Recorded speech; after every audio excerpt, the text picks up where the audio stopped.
In the late 80s, Florida's cocaine imports were among the highest in the nation.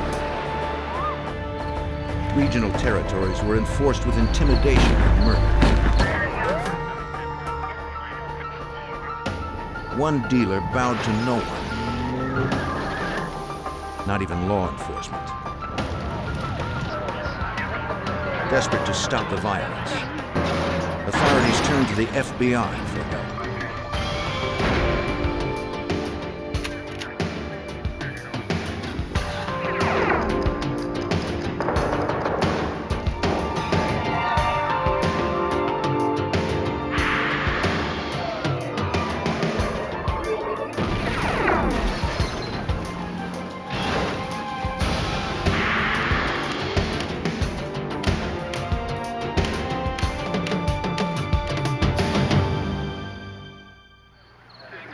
A suspected drug dealer would stop at nothing to keep local and federal authorities from building a case against him. When his organization started targeting the government itself, federal agencies went on high alert. I'm Jim Kallstrom, former head of the FBI's New York office. He was a desperate man, driven to desperate measures. Bringing him down would take the combined efforts of the DEA, the ATF, and the FBI.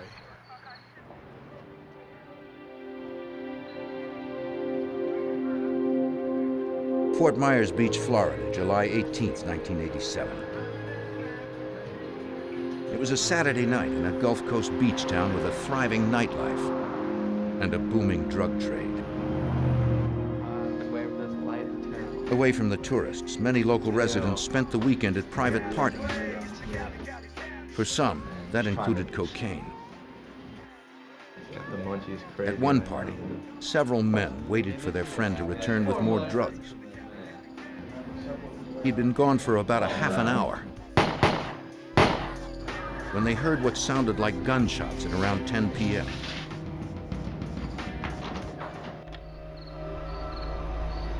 The owner of the car, whose vehicle was used for the drug run, saw that it was now parked out front. Inside, he found his friend shot to death.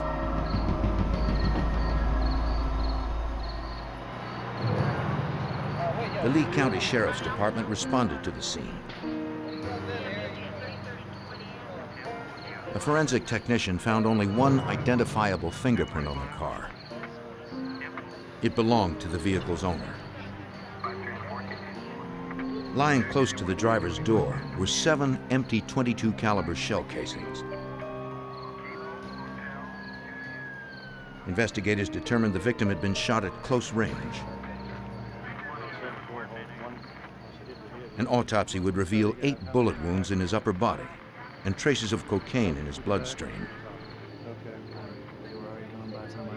The owner of the car said the dead man was his friend, 29-year-old Craig Karen. Reluctantly, he told homicide detectives that the victim had left earlier to buy cocaine.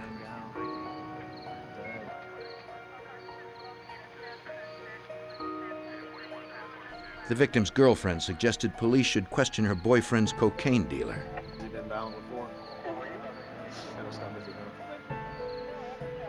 He owed the dealer money for drugs. The dealer had a reputation for violence. Lee County homicide detective Tom Continos learned the dealer's name was Jeff Saganek. Jeff is a young kid from Fort Myers Beach who had established himself as what I thought to be a mid-level drug dealer on the beach. Through talking to Craig's associates, I learned that Craig owed Jeff a large amount of money. And the reputation was that you better pay your bills with Jeff or he's going to send someone to collect it. The next day, an unexpected visitor appeared at the Lee County Sheriff's Department. It was the alleged cocaine dealer himself, 23-year-old Jeff Saganek. He asked to see the detective investigating the previous night's killing. He wanted to give a statement.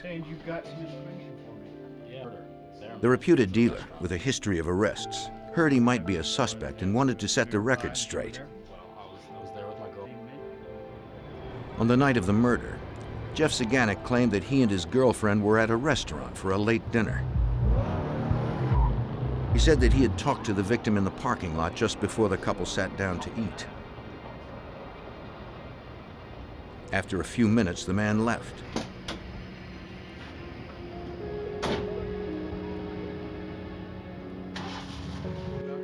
The reputed dealer said he and his girlfriend were at the restaurant from about 9:45 until 11 p.m. And he had more to offer than his word. Jeff Saganek handed the detective his restaurant receipt. The waitress who served them confirmed the story. Yeah, I'll talk to her. Maybe we'll slide by the restaurant and see. It appeared he had an airtight alibi. But to the seasoned detective, it seemed Jeff Saganek was trying too hard to cover his tracks. I had investigated enough homicides to see all different types of suspects and how they react and the reasons why they commit murder. For this young kid to come in, as well organized as he was, with an alibi, with witnesses, with receipts, he became my #1 suspect. On a tip, the detective questioned a member of a local rock band who was also known to deal cocaine. He admitted that the victim sometimes bought drugs from him directly, which made Jeff Saganek, allegedly the largest dealer on the beach, angry over the lost sales. At about 11:15 on the night of the murder, Jeff Saganek came to the lounge where he was playing. According to the performer, Jeff Saganek boasted that he had just had the victim wasted and that it would teach the people of Fort Myers Beach a lesson.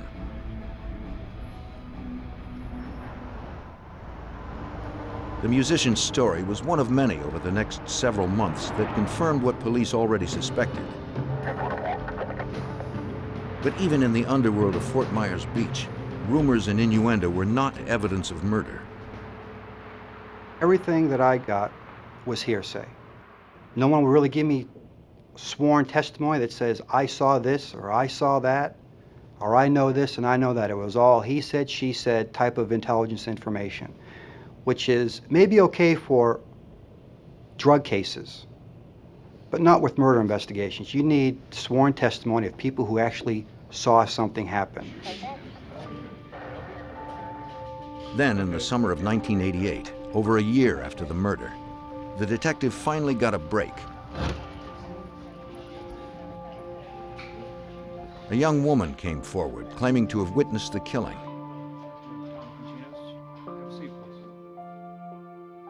She had not spoken up sooner because she was addicted to drugs and was protecting her former supplier, Jeff Saganek. Craig Karen. He had it hidden. Now she was clean and wanted to tell detectives what she had seen on the night of July 18th, 1987. But when he told me to go.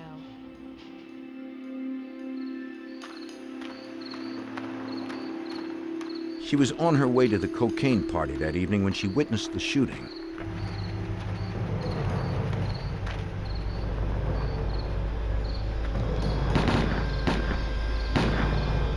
The gunman was her former boyfriend,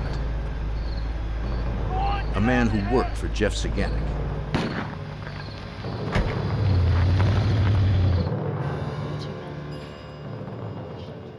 But the detective would be unable to speak to her boyfriend directly. Just a few months after the murder, her boyfriend had committed suicide. No, I heard. She told police that she also had direct knowledge about Jeff Saganek and his organization. The woman said Jeff and his right-hand man operated out of a local pizza parlor that Saganek owned. The dealer stored his drugs and money at several different locations and moved between them to avoid detection. Few people knew where he actually lived. Jeff Saganek had many people on his payroll, but she knew only a handful. Her former boyfriend was one of them. Hired by Jeff Saganek to do whatever the dealer needed done.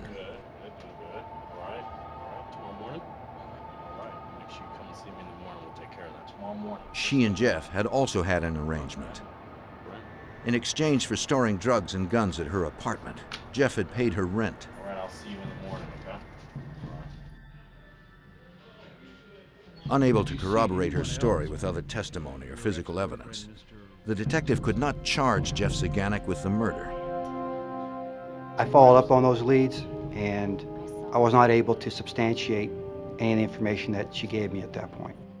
So without the trigger man, without a gun, without eyewitness testimony, I couldn't get to Jeff.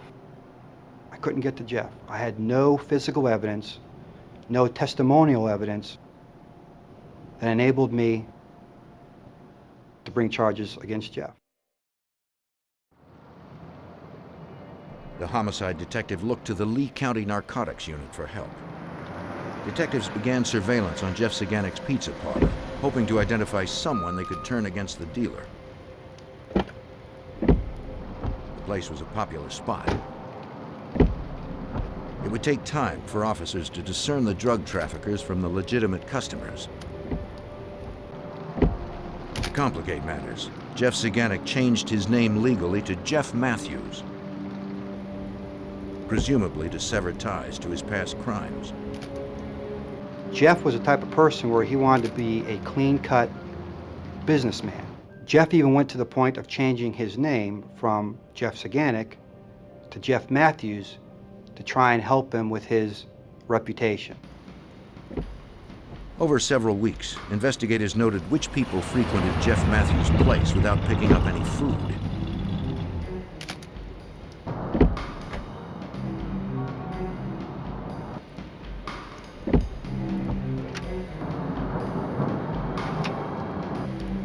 Investigators spotted one man who visited often.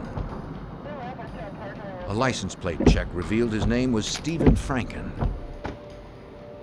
Detectives speculated that Franken might be their connection to Jeff Matthews.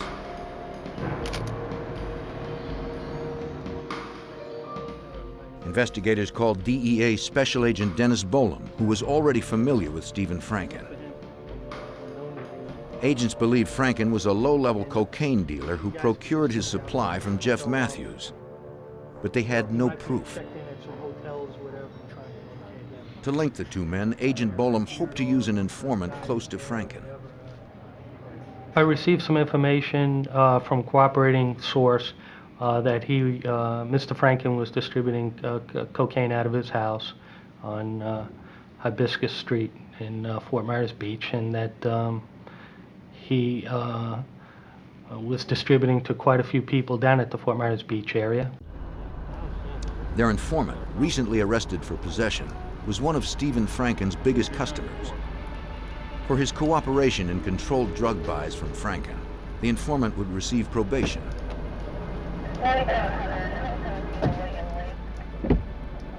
If the purchases were successful, agents would be able to arrest Franken, then press him for direct testimony about Jeff Matthews and his organization. Stephen Franken was important to the investigation. He had quite a bit of knowledge as far as drug trafficking that was taking place down at Fort Myers Beach, and with Jeffrey Matthews' participation in this drug trafficking. The informant returned with cocaine. After several more buys, DEA agents finally had what they needed to make an arrest.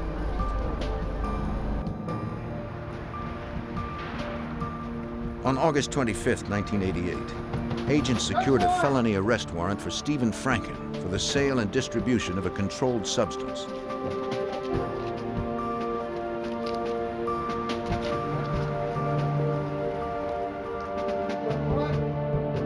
Once Franken was in custody, agents searched his house.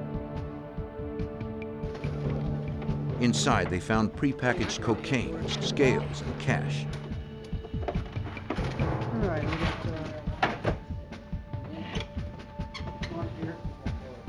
In exchange for a shorter sentence, Franken agreed to cooperate with agents. He admitted that murder suspect Jeff Matthews was his cocaine supplier and consented to say so in front of the grand jury. Franken was released on bond until then. As investigators continued to hunt for evidence in their case against Matthews, deputies in nearby Collier County, Florida, responded to a crime scene. On October 2nd, 1988, a surveyor had discovered fully clothed, skeletonized human remains in a rural dump site. It appeared the body had been there for the past several weeks. Though there was no wallet or other ID, detectives did notice a paper bracelet on the victim's wrist, similar to those used by hospitals and nightclubs. Investigators gathered dental records from local families who had recently reported their loved ones as missing. They hoped one of them would match the unknown victims. The dental records, along with the body, were sent to the medical examiner for comparison. He first determined that the victim was a white male in his 20s, killed execution style with 5 .38 caliber bullets to the head. From the body's wrist, the ME removed the paper bracelet. He confirmed it was an admission ban from a nightclub in Fort Myers Beach. Dental records from a missing 22-year-old man last seen leaving the club confirmed that the murder victim was Thomas Sellers.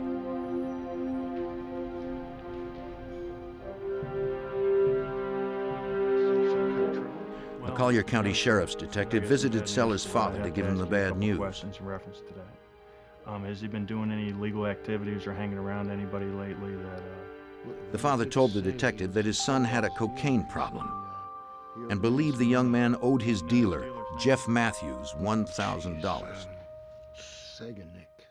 So tell me, what are you looking for? It was also rumored that his son was last seen leaving the club with a man reputed to be a hitman for the dealer.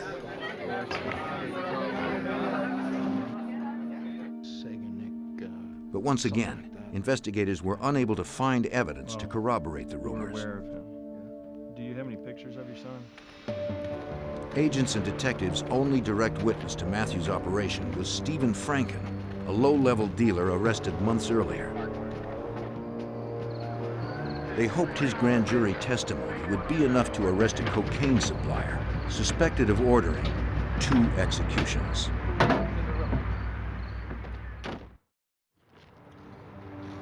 On January 27, 1990, as the DEA and Lee County, Florida sheriffs continued to pursue suspected cocaine dealer and murderer Jeff Matthews, detectives received a call about another possible homicide.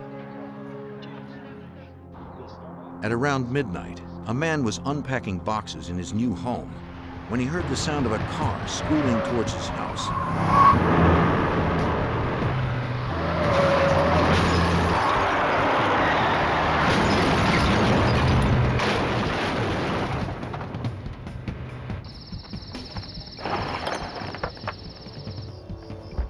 The vehicle didn't stop until it reached his backyard.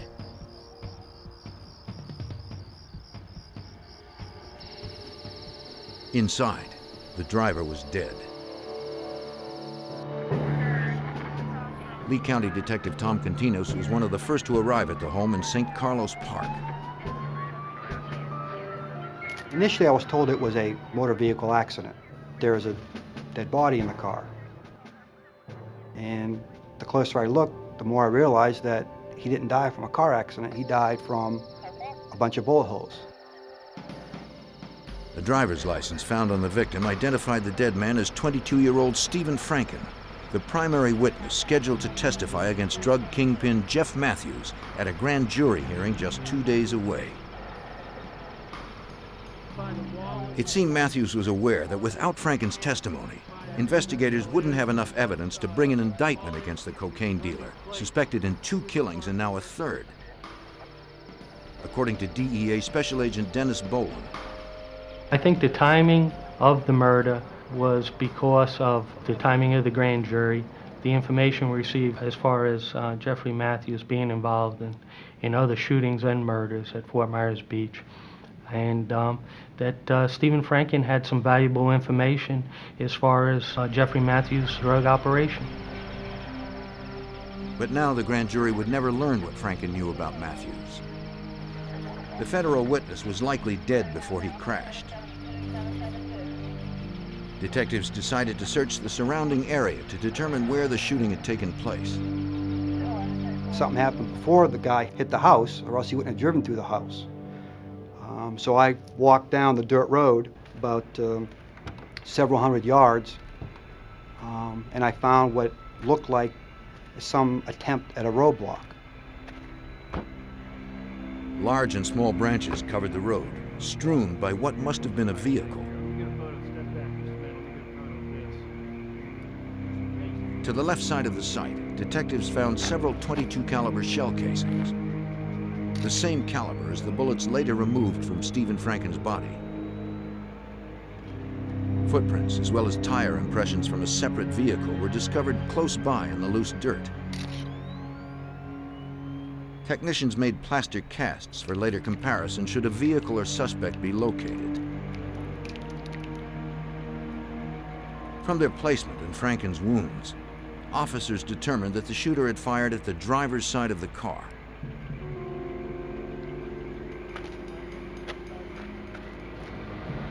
My immediate thoughts were that someone had constructed this roadblock to slow a car down, slow the car down enough where someone can jump out of some brushy area that's along both sides of the road and shoot the person driving that car. The gunman must have known when Franken left work and the route he traveled home. The victim probably stopped briefly when he saw debris in the road, just long enough for the shooter to take accurate aim.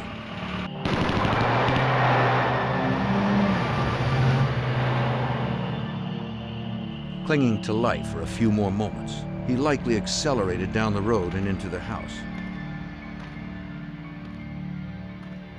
Though suspected murderer and drug dealer Jeff Matthews was believed responsible, investigators were once again left with no direct evidence tying Matthews to the crime. The fact that Stephen Franken had been a federal witness enabled authorities to broaden the investigation to include the U.S. Attorney's Office and the FBI. Together, they needed to develop a strategy to snare Jeff Matthews and put an end to the violence. Retired Special Agent Guy Notley was part of the team. The FBI immediately started working with the Lee County Sheriff's Office and the Drug Enforcement Administration.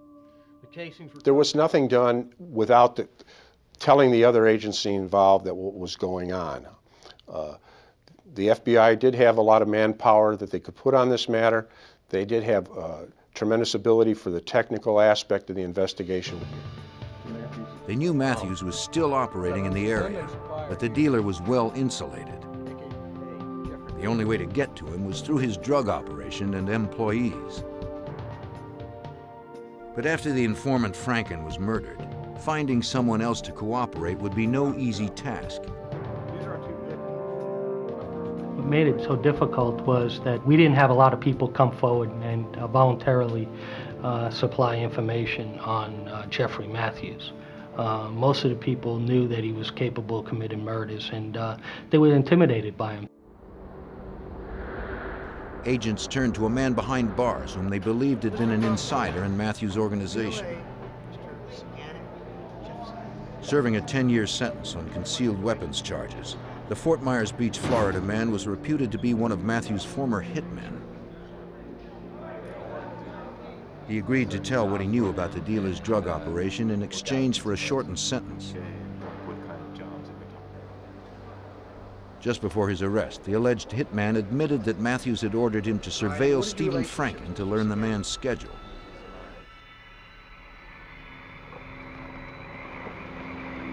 With that information, Matthews would be able to silence Franken before he could testify against him. The convict denied knowing who actually pulled the trigger, since he was behind bars before the murder took place. He did tell investigators about another unsolved homicide he claimed that Matthews had committed. He said that one night at the pizza parlor, a contractor was repairing the tiles on the kitchen floor after the restaurant closed.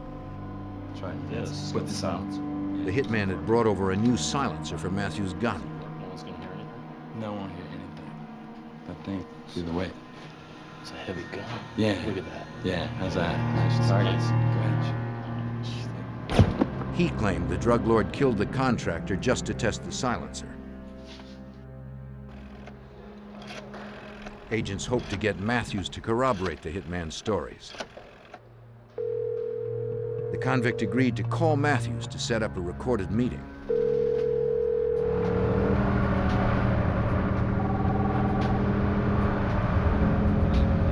He asked Matthews to come by the prison to drop off some new music tapes. Matthews agreed. Hi. Hi. Agents would be ready to record the conversation on audio and video, hoping Matthews would incriminate himself. We received approvals from the U.S. Attorney's Office as well as the jail to install these recorders. Then after we installed everything, he never did show up. Jeffrey Matthews is very elusive, surveillance conscious. He insulated himself pretty well. Even his closest friends didn't know where he was residing at. Matthews' last suspected victim may have known.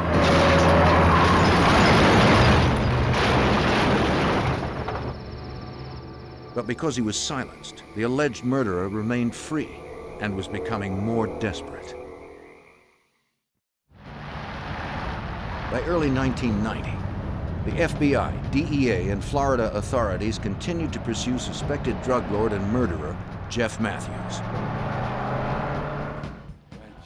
Since 1988, he had been implicated in 4 executions in the Fort Myers Beach area. For Lee County homicide detective Tom Continos and dozens of agents, a lack of hard evidence and verifiable witness statements kept Jeff Matthews just out of reach. 2 years have gone by and I still couldn't get my hands around Jeff Matthews. There was nothing there for me to follow up on. It was dead end after dead end after dead end. All the time I knew Jeff was my #1 suspect, and he was getting stronger and stronger and bolder on his criminal activities on the beach. And it was very frustrating. On February 12, 1990, a judge agreed that investigators had enough circumstantial evidence against Matthews to search the dealer's pizza place, the likely headquarters for his operation.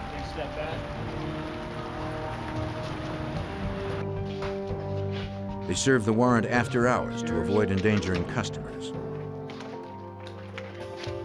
Upstairs, check down here. From the restaurant, investigators seized documents, phone records, and bank and credit card statements. They also confiscated Matthews' Trans Am. The tire treads were compared to impressions found at one of the murder scenes. The results were negative.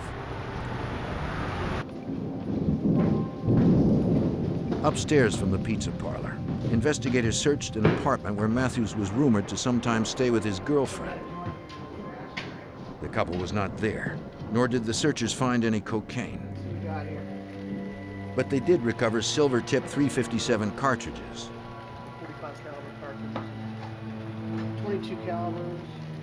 Cash, additional phone records, and most importantly, .22 caliber bullets. Let's check out The same caliber used in at least 3 of the 4 executions. They were sent to the crime lab to be compared with the spent .22 caliber rounds retrieved from the victims. Tests of the bullets' metallurgic composition did not reveal any matches. It was one more dead end in a grueling case. Though there was no direct evidence linking the alleged drug dealer to the murders, DEA Special Agent Dennis Bolam and his team believed they had enough to indict Jeff Matthews and several associates as part of a continuing criminal enterprise.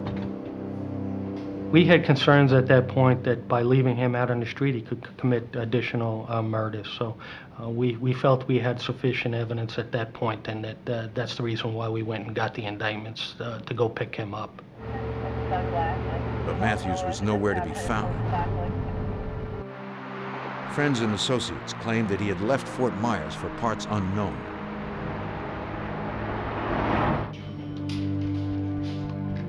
His girlfriend, also named in the indictment, agreed to cooperate with investigators to help locate the fugitive. Through a tapped phone line, she made contact with Matthews on his cell. Hello? Hey, it's me. Hey, The suspected murderer Where are you? refused to say where he was. don't worry about where I am. It's kind of hard to get in touch with somebody. She told him she was worried about the indictments. If I find out who ratted on this, I'm gonna kill him. Matthews You're gonna vowed kill that he him? would find out who was talking to authorities and kill them, Hey, it's plain me. and simple. Where are you? Yeah. He hung up seconds later.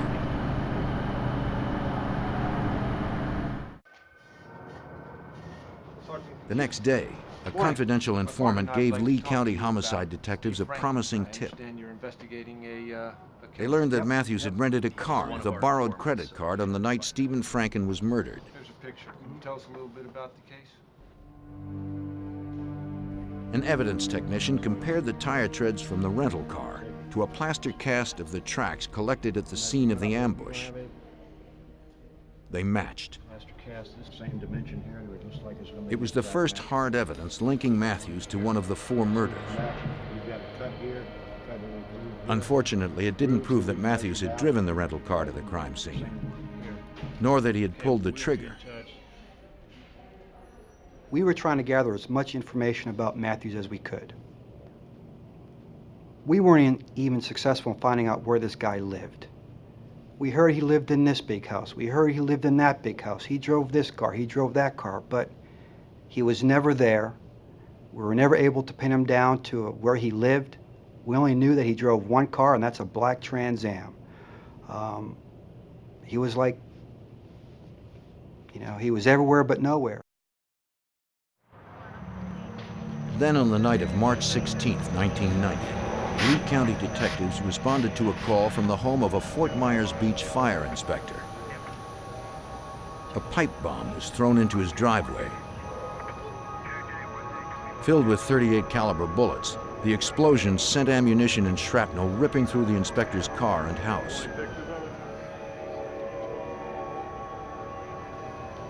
It also damaged a storage shed and a neighboring home.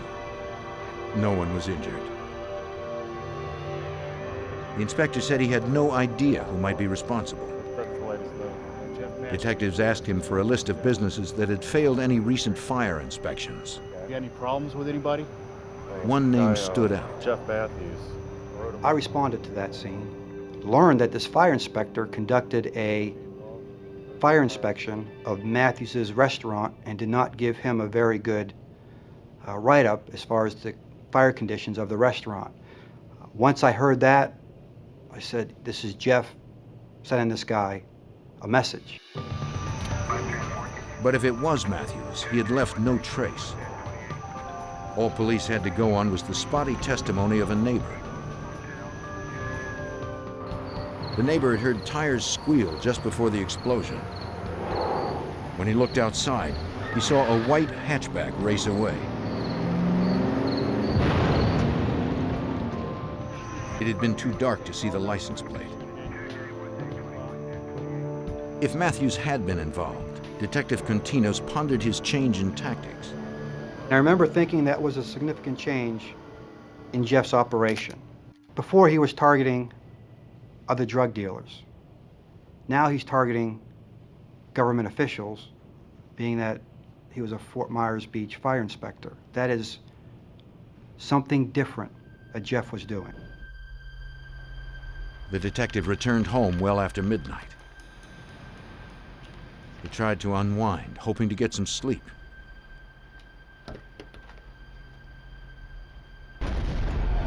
At about 2 a.m., the sound of an explosion sent him rushing to the window. That sounded like a transformer blowing up, a car backfiring, fireworks. I mean, there's a number of things that happen in my neighborhood that sound could possibly occur. Phone rings 2 or 3 minutes later. It's one of my associates who's on the DEA task force, says, Tom, the DEA building just got blown up. The Fort Myers DEA office was moments away from the detective's house. I'm the first one on the scene, and I saw the entire DEA building engulfed in flames that are hundreds of feet high. I mean, it was an incredible sight for me.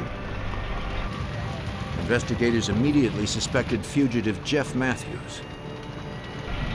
It was the first bombing of a DEA office in U.S. history. 30 firefighters battled the blaze for almost an hour.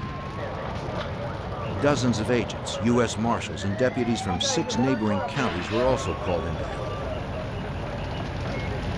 FBI Special Agent Guy Notley was among them. When I arrived on the morning of the bombing, on March 17th, DEA agents informed me that the suspect in this matter was most likely an individual that they indicted 2 days before, Jeffrey Matthews. If this was the work of Jeff Matthews, the cocaine dealer's violence had escalated to horrific proportions. When law enforcement becomes the target, no one is safe. And Matthews was still on the run. On March 17, 1990, 2 days after a federal grand jury indicted suspected drug lord and murderer Jeff Matthews, the DEA office in Fort Myers Beach, Florida was firebombed. Agents suspected Matthews was responsible, but he was still at large. The FBI and Lee County Detective Tom Continos believed the fugitive was also the prime suspect in another bombing that occurred just hours earlier. We realized that in all likelihood, that the pipe bomb at the fire inspector's house was a diversionary tactic to pull law enforcement resources away from the patrolling area of the DEA building in order for Matthews to firebomb the DEA office. By dawn, all that remained of the building was a burned-out shell. Investigators now began the task of assessing what was left, how it happened, and where the evidence was buried, hoping to identify the perpetrator. FBI Special Agent Guy Notley called in specialists from headquarters. We brought in bomb technicians from our laboratory in Washington, D.C., as well as some FBI agents from the Tampa division to conduct an investigation. The investigation consisted of going through all the debris that was left at the site, basically by taking it through a shovel and sifting through till we found out what incendiary device that's used. They determined that the fire was caused by a pipe bomb taped to 2 5-gallon gas cans and tossed through a window.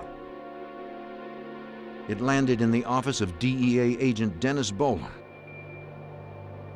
He believed the aim was no coincidence.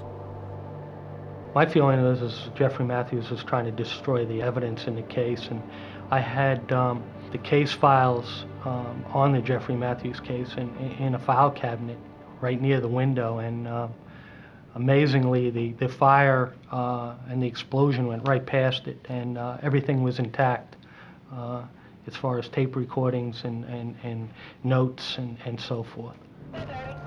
Because of the early hour, no one was injured, but damage was estimated at $4 million. Through scattered witness accounts, investigators pieced together a possible scenario for the bombing. No one knew how many people were involved. But neighbors heard only one car and one door open, then close. Investigators figured those responsible stopped close to the building for a quick hit and run.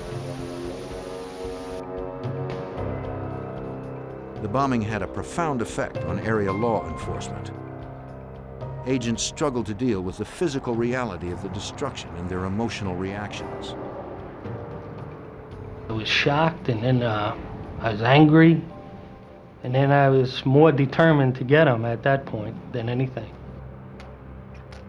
It's changed my life because I had to have 24-hour guard on my house, as well as the other agents and the prosecutor in the case. I had a wife and 2 small children that I had to worry about, and they had to be protected. And I knew that he was still running around out there, and that there's a possibility that he could do this again. FBI lab examiners inspected the remnants of the bomb. Nails used as shrapnel were packed into a metal pipe 5 inches in diameter with a unique threading and surrounded with gunpowder. Duct tape held the pipe between 2 5-gallon tanks of gasoline that helped to spread the fire when the bomb went off.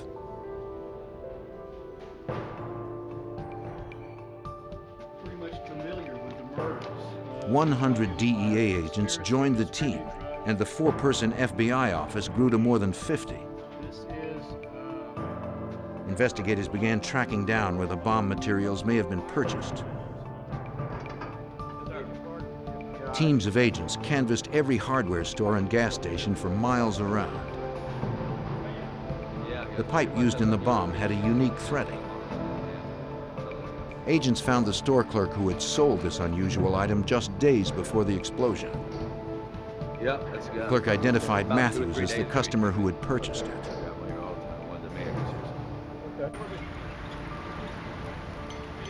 Agents asked dozens of gas station employees if they remembered anyone purchasing gas in 2 5-gallon tanks during the past week or so. One remembered that a man fitting Matthews' description had done so recently. The evidence was mounting against the bomber, but agents still had no idea where he was.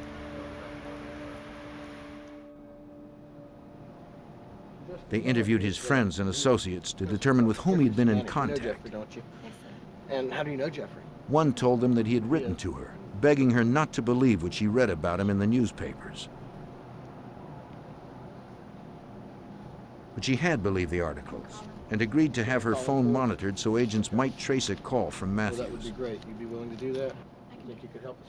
He was elusive. We never knew where he would be at any given time. He was always on the move. So we utilized a trap and trace. We knew that he utilized a cell phone, and we were trying to zero in exactly where he was. With a signed affidavit, agents went to the company that handled Matthews' wireless account.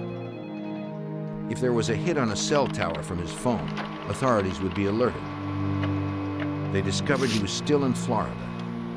We had even aerial surveillance set up in the Orlando area where we found out where his cell phone was coming from to see if when he made a call that we could get people there quickly in an attempt to apprehend him.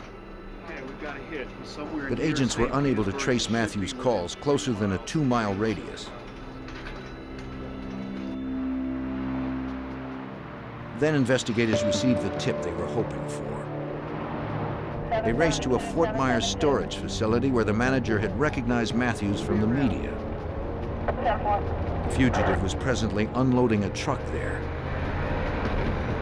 Agents hoped they could get there before the suspected murderer and bomber escaped again. In the spring of 1990, FBI agents raced to arrest 26-year-old fugitive Jeff Matthews, suspected in 4 murders and the bombing of the Fort Myers, Florida DEA building. A team of agents responded to a call from a storage facility manager who had seen the wanted man on his property. Run around! Face the opposite direction. Keep your hands up. Agents approached the suspect, ready to use deadly force.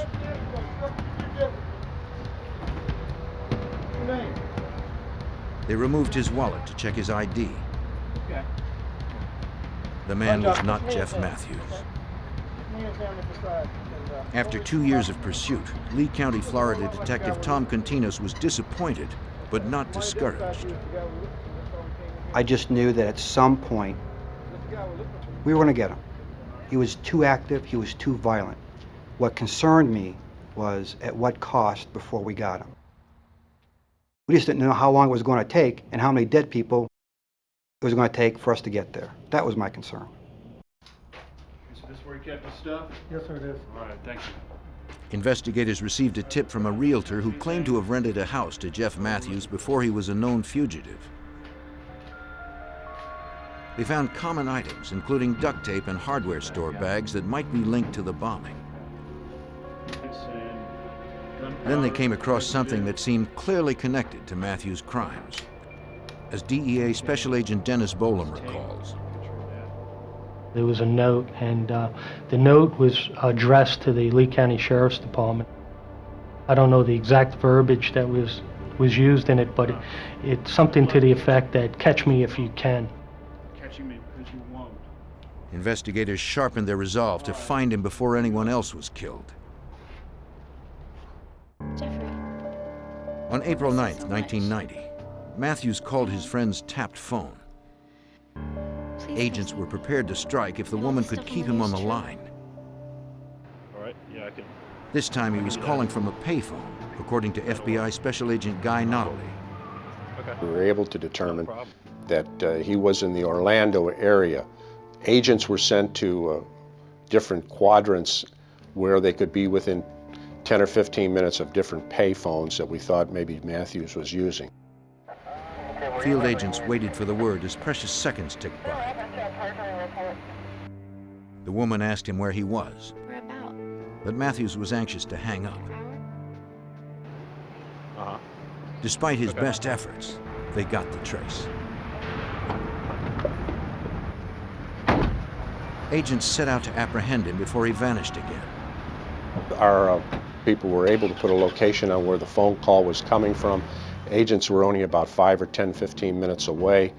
They arrived at the scene. He was still talking when the agents arrived. FBI, you're under arrest. Show us your hands. Show us your hands. After almost 3 years of pursuit, investigators arrested Jeff Matthews without incident. To avoid the death penalty, Jeff Matthews pled guilty to supervising a continuing criminal enterprise, committing homicide to further that enterprise, cocaine trafficking, and bombing a federal building.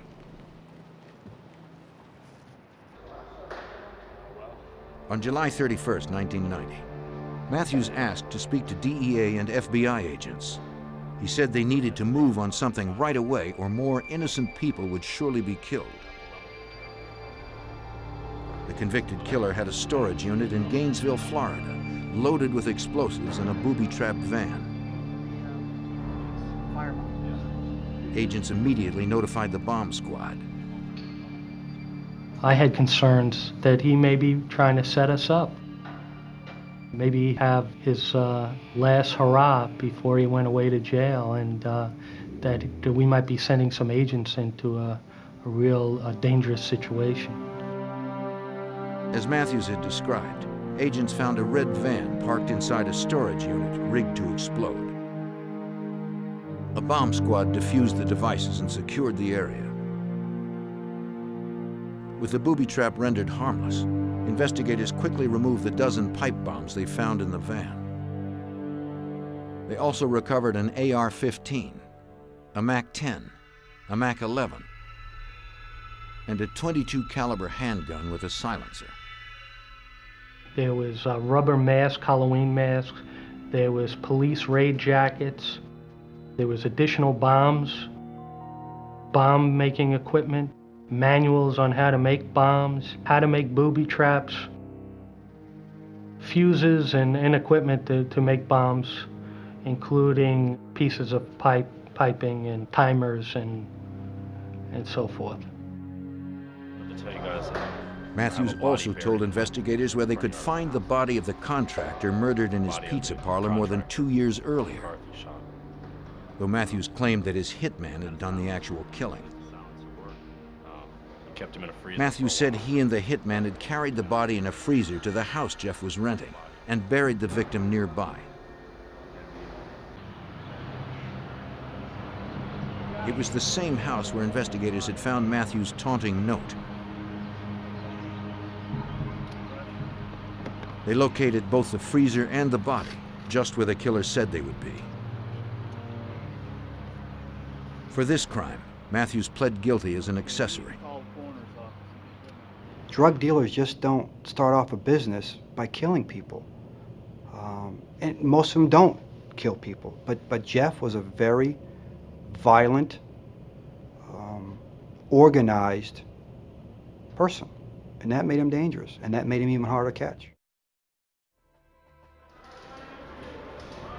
On October 1st, 1990, 26-year-old Jeff Matthews was sentenced to 100 years in prison without the possibility of parole. He will never again be free to terrorize the people of Fort Myers Beach, Florida. In a world where money is everything and life means nothing, a drug gang stalks the streets of Chicago. They are heavily armed, well-funded, and have dangerous international contacts.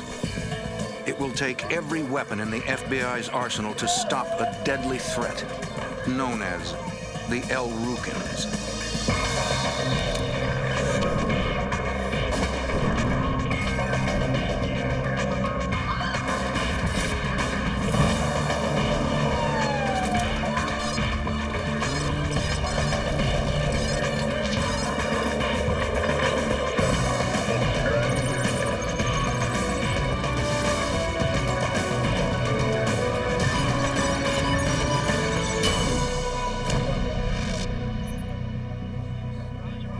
In the 1980s, the drug trade ravaged Chicago's inner-city neighborhoods. Heroin and cocaine sales soared. Violent crime threatened to destroy the community. I'm Jim Kallstrom, former head of the FBI's New York office. As drug profits grew, gangs ruled the streets. One of the most dangerous was called El Rukn. Agents teamed up with state and local police to bring them down, but in the process, uncovered a bizarre and frightening terrorist plot.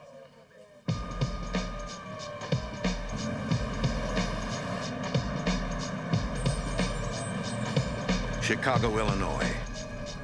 In the early 1980s, it is one of the deadliest major cities in America.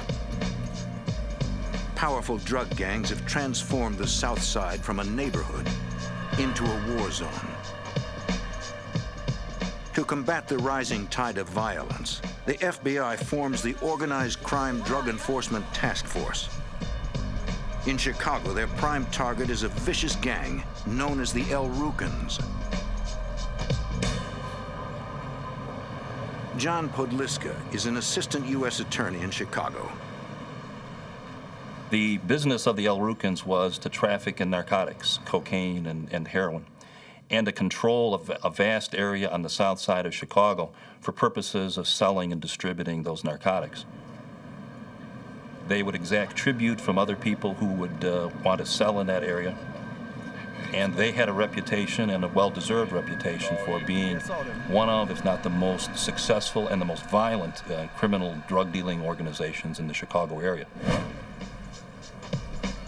In the spring of 1985, several members split from the gang. They try to move in on El Rukn territory. Revenge is swift and deadly.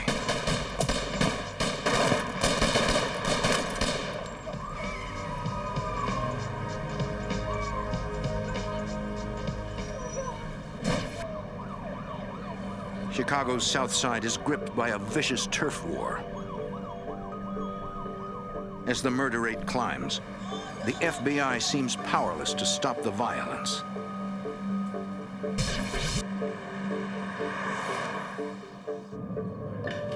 Then, in May, an informant gives agents a tip. Several members of the El Rukn gang have left Chicago. They are hiding out in a house in Cleveland. Many of them are wanted for murder.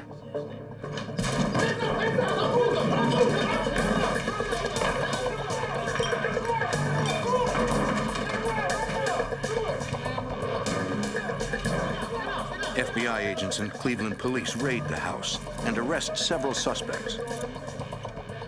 One of them is a man named Anthony Sumner.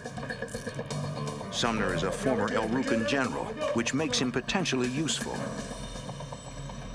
If investigators can turn him, they can get intelligence on the secret of El Rukns.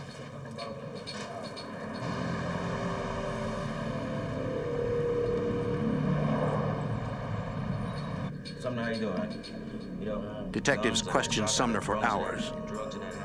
He implicates himself in a double homicide in Chicago and is facing serious time.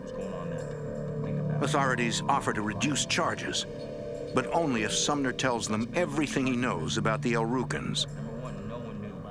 Finally, the former El Rukn general agrees to cooperate. As Sumner talks to authorities, a terrifying picture emerges.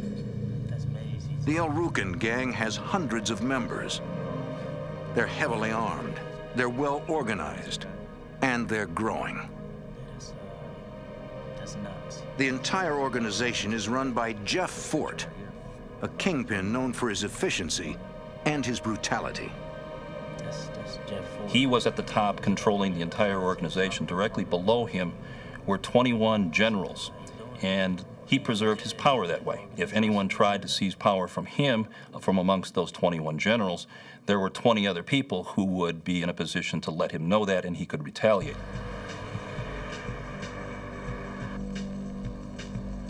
Authorities thought they had taken Fort out of commission. In 1983, he was convicted of cocaine trafficking and sentenced to 13 years in a Texas prison. According to Sumner, Jeff Fort continues to run the El Rukns. He uses the prison payphones to contact his gang in Chicago. Sumner's statement is a major break in the El Rukn case, according to Assistant U.S. Attorney Patrick Deedy. He was the first person to actually confirm what the authorities had thought for a long time, which was that Jeff Fort, who was currently in penitentiary in Texas, was regularly talking on the telephone to members of the El Rukns in Chicago and coordinating or directing activities of the organization. The El Rukns run their operation out of a converted movie theater on the south side of Chicago. It had been fortified by the El Rukns and was essentially a fortified fortress. He had people at the headquarters of the El Rukns who were required to sit by that phone 24 hours a day. There was always someone at the phone so that when he called, he could give his instructions, directions, and orders as to what he wanted done with his organization. For the task force, Jeff Fort's telephone conversations are an opportunity to learn more about the organization. Yes, Imam. No one questioned what he said and what he wanted done. There was absolutely no debate, discussion, objection to anything that he was saying. And so the FBI over the summer 1985 began to develop evidence to provide a sufficient probable cause to go and to begin to listen to these conversations.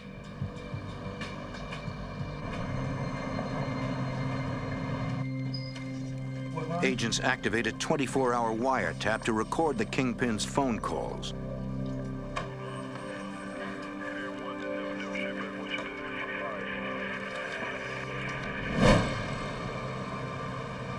Tom Coram is a former special agent with the FBI.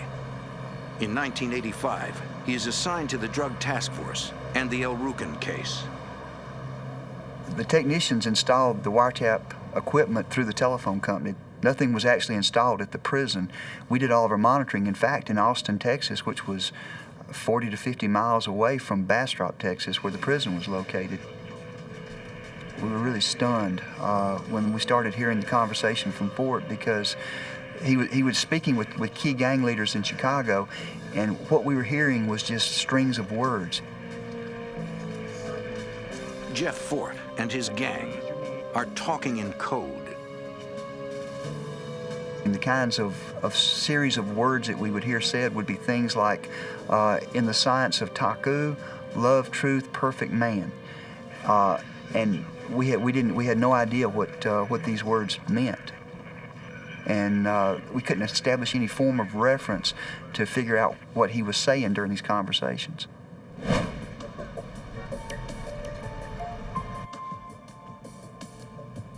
Agents believe that Fort and the El Rukns are discussing drug deals. Okay. But until they crack the gang's code, they can't prove a thing.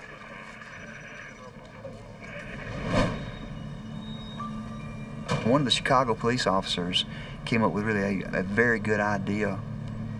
Chicago Police Department had uniformed officers almost on a daily basis make some sort of contact with the El Rukn gang members just to let them know that the Chicago Police Department was in the neighborhood and that they were being watched. And so the Chicago detective came up with the idea of having one of the uniformed officers go up to the gang headquarters, speak to one of the gang leaders while Jeff Fort was on the telephone, and see if the gang members would encode what the police officer had said to the gang member and then feed it back to Jeff Fort in the coded form. And what we heard was the gang member come back up to the telephone where Jeff Fort was on the phone at the time and then encode that statement that had been made to him by the police officer. So at that point we learned the code words for one, the word for pound, and the word for marijuana. Now what about And the word for marijuana we found out at that time was perfect man. again?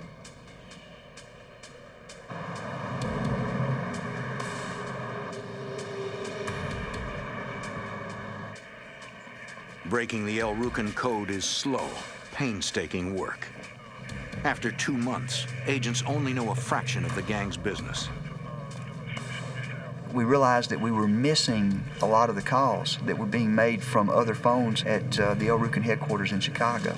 So we knew that the operation that we were running in Texas needed to be concluded, and we needed to set operations back up in Chicago and begin monitoring all of the phones inside the gang headquarters in order to get the whole story. In December, Agent Coram and his team decide to move the wiretap operation to Chicago. They establish a new listening post near El Rukn headquarters. As authorities activate the new wiretap, they encounter a familiar problem. When we turned the wire on in Chicago, I found that once again I was hearing words that I didn't understand. The El Rukn gang is using a new code. They may have found out the FBI was listening. Once again, Agent Coram can't understand what they're saying. It was like we had to start all over again when I thought we would be able to pick up where we left off when we shut the operation down in Texas.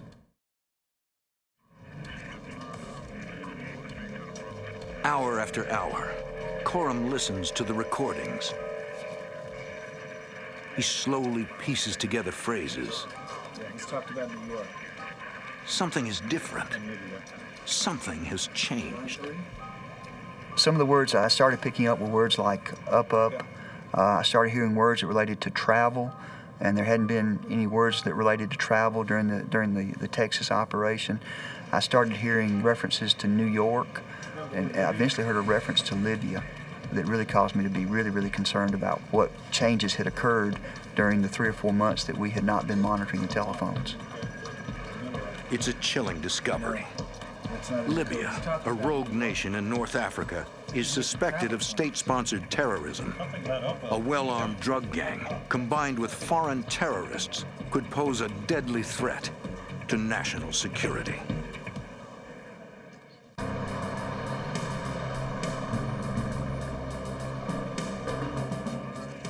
In Chicago, an FBI wiretap reveals that Jeff Fort continues to run the El Rukn gang from prison.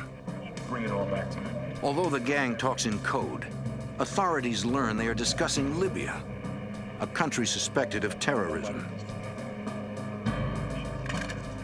Investigators of the Chicago Drug Task Force spend hours listening to the recorded conversations. To Special Agent Tom Coram, it doesn't make sense. Why is a Chicago drug gang talking about Libya? I went back to the beginning and started listening to the conversations again, and I started piecing the bits and pieces of the conversation together and came to the conclusion that they were talking about having met with someone in Libya who was going to provide them with money for destroying an airplane here in the United States.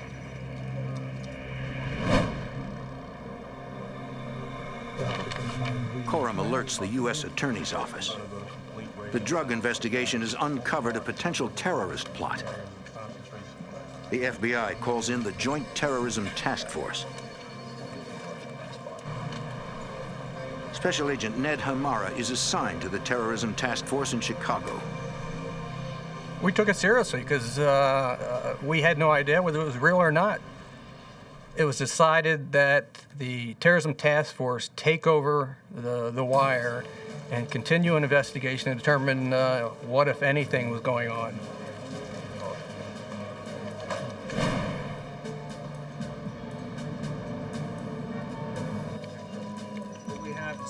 The drug task force offered their agents to help with overhearing the wire talk and recorded conversations. If authorities hope to unravel El Rukn's plans, they need to decipher the new code quickly and completely. This is a conversation. At that time, we took our surveillance teams and put them to work. Fred Wheat is a lieutenant with the Chicago Police Department. His specialty is surveillance. In 1985, Wheat is assigned to the FBI's terrorism task force. We were brought in because they knew that they would need surveillance, and also that a number of the Chicago police officers had worked El Rukns before and would be helpful in setting up the strategy to work this organization. The surveillance team's job is to make physical observations that can be compared to the information agents are hearing on the wiretap. We basically had round-the-clock surveillance on different members of the group who were involved with the conversations with Jeff Fort. We were watching those members and just trying to follow their activities.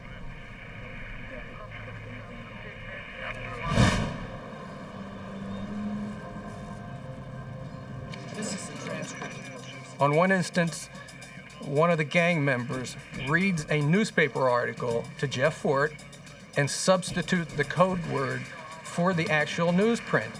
So, I mean, we had a verbatim interpretation of some of those code words because he describes an incident on the south side of Chicago where there was a shooting involving a landlord and a neighbor of some sort. And so we were able to take those code words and go back to previous conversations, insert them into conversations, which solved a lot of our deciphering of some coded conversations. Okay, now that's it. Slowly, agents crack the new code. Ron Reddy is a special agent with the FBI's Chicago field office. The calls that are being intercepted at the El Rukn headquarters basically concern two areas. They concern the El Rukn's normal business of engaging in drug transactions, as well as what we are beginning to realize is a plot between the El Rukns and the government of Libya. How'd it go? Knowing the violent history of this particular organization, we were afraid that the El Rukns were going to commit an act of terrorism in the United States in order to obtain money from the Libyan government. From the wiretap, authorities learned that several members of the El Rukn gang recently traveled to Libya. As agents continue to monitor the gang's conversations, the situation with Libya deteriorates. On April 2nd, 1986, a bomb detonates aboard TWA Flight 840 between Rome and Athens. 4 Americans are killed. 9 are injured. The FBI suspects the government of Libya and President Muammar Gaddafi are responsible for the carnage.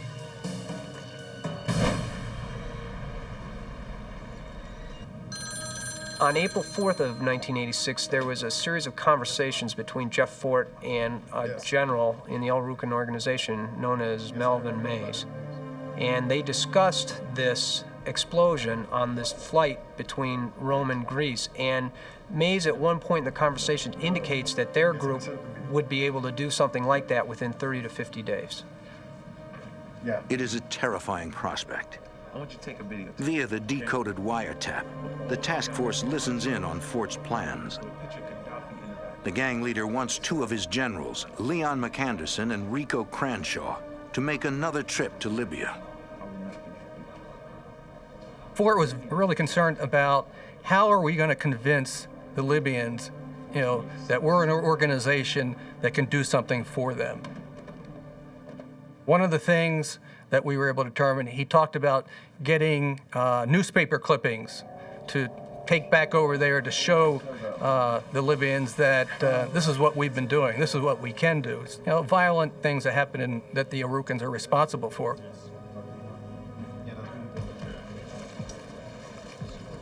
The whole idea was to convince the Libyans that the El Rukns were an organization big enough to commit some significant terrorist activity or acts in the United States on their behalf. We believed it was a real threat. If McAnderson and Cranshaw return to Libya, federal agents will not be far behind.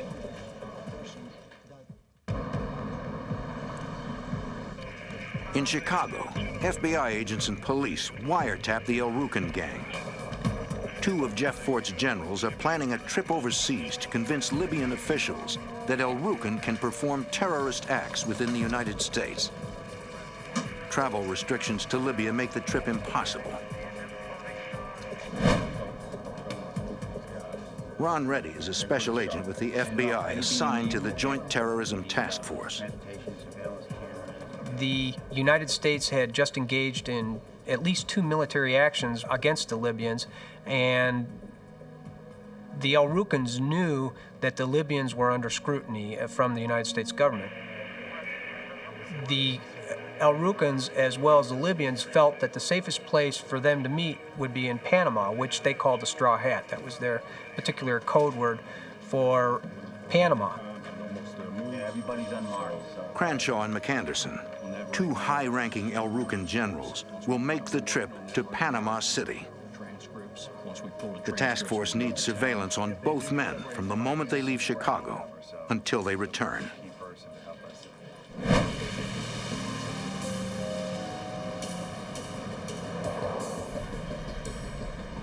On May 3rd, Cranshaw and McAnderson leave El Rukn headquarters. A surveillance team is not far behind.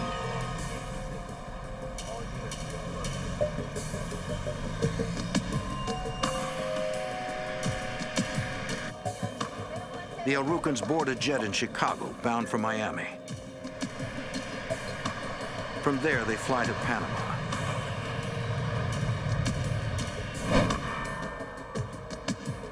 In Panama, Cranshaw and McAnderson are seen entering the Libyan embassy, presumably to meet with government officials. And on May 10th, the two El Rukns return to the United States. We knew when they were coming back, and we worked with our colleagues at U.S. Customs and asked them to do a search of these individuals when they arrived in Miami. They found a document in Rico Crenshaw's luggage, which they photographed. Cranshaw and McAnderson were not aware that this was happening, but the document was in Crenshaw's handwriting. Basically, they had written a letter that said that they had 5-man cells in cities throughout the United States and that they were interested in trying to destabilize the government.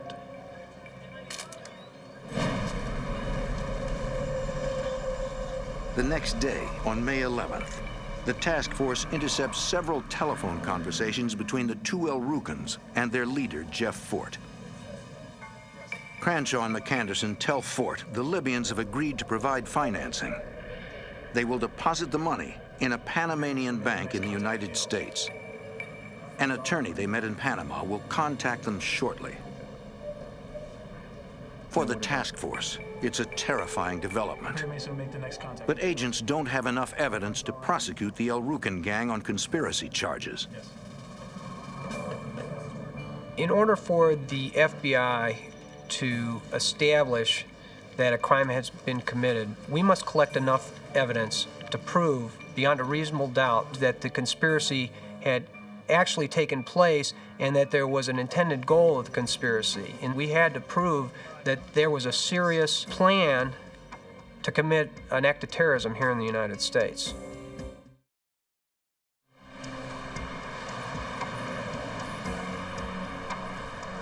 Agents continue to listen to the wiretap, hoping to learn more. During June, Fort talks about sending El Rukns over to Libya to learn bomb-making skills. He said we can send some of the soldiers or members over there. They could learn how to make bombs. Those individuals can come back to the United States and teach other members how to make bombs. As alarming as this scenario is, it's still not enough to prove a conspiracy.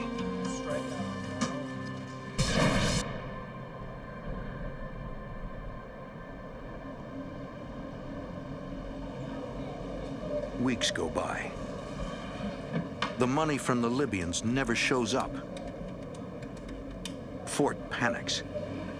He will do anything to make the deal. In late June, early July, Fort became, he just saw that the money was not going to be coming from the Libyans and that he had to do something, or the El Rukns had to do something to show the Libyans, that they were somebody to respect. He talked about damaging a government building. He talked about planting bombs. He talked about blowing up an airplane. And he talked about getting a rocket, one that you can use once and throw away. So we figured, okay, how can we address this issue? Through the wiretaps we're hearing. Fort wants to buy military-grade weapons. The task force decides to use it to their advantage by becoming El Rukn's sole supplier. Okay. So enter Special Agent Willie Hulon. Willie was on the drug task force. He had already made one drug buy with Alan Knox through an FBI cooperating source. Alan Knox is a high-ranking El Rukn. Agents assume he is aware of Fort's plans. So we figured that we'd set up another drug buy with Alan Knox, and at which point Special Agent Hulon could introduce the idea that he had a weapons contact and so on, and that they might be able to supply the El Rukns or somebody else with weapons or any military equipment. He mentions that he has a friend who works at a military base, a friend who can steal weapons. Knox is interested. Willie Hulon is an amazing individual. He's cool, calm, collected, works well under pressure. He was ideal for this situation. His knowledge of the street gangs, his calmness and operating sources, and Willie was perfect for this role. Knox tells Hulon about the kind of weapons the gang wants to buy. They were interested in grenade launchers, and so when he described the grenade launchers, he said it's the type that Clint Eastwood used in the movie, which obviously is a law rocket. The M72 Law rocket is the U.S. Army's primary light anti-tank weapon. The shoulder-launched missile can penetrate a foot of armor at a range of over 200 meters. It can destroy a tank, a building, or even a low-flying airliner.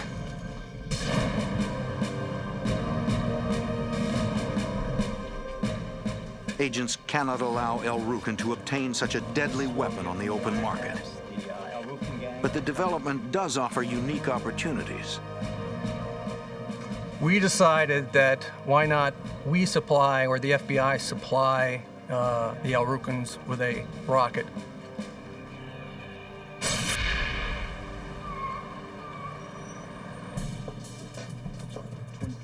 Special Agent Willie Hulon negotiates with Alan Knox on the price. You guys doing all right? Thank you. Yeah. He tells Knox he can get Law rockets for $1,850 apiece. Got a man on the inside. Obviously, we weren't going to sell these guys a law rocket that they could use or would even work. But that being said, we wanted to sell them a device that looked like a real law rocket, and on a cursory inspection would appear to them to be a real law rocket. And they will buy for that $2,200. The ATF, the Bureau of Alcohol, Tobacco, and Firearms, constructs a dummy law rocket. Although it looks like the real thing, it does not contain an explosive charge. The ATF also installs a radio transmitter so agents can track the device from a distance.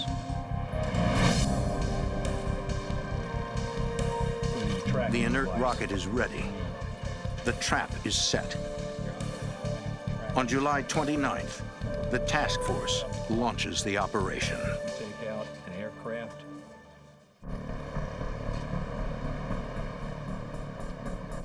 Tracking device. On July 29th, 1986, the FBI's Joint Terrorism Task Force launches a complex sting operation. Agents will attempt to sell a dummy law rocket to the El Rukns, a gang of vicious drug dealers who are willing to sell out their own country to Libyan terrorists. Gang leader Jeff Fort takes the bait.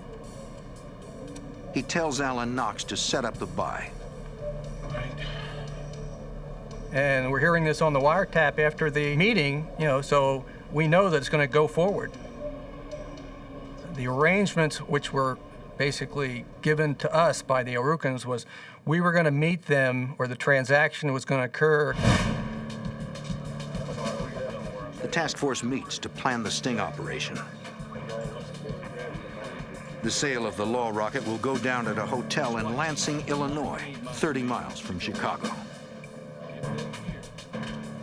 Normally, we would have never conducted an undercover investigation like this because of the extreme danger to Agent Hulan. But the fact that we knew that the El Rukns were dealing with the Libyans, we had to weigh those risks and ultimately decided that we could do it safely, that we could make the transaction safely and protect the life of our undercover agent. Surveillance teams will form the outer perimeter, 4 blocks from the hotel.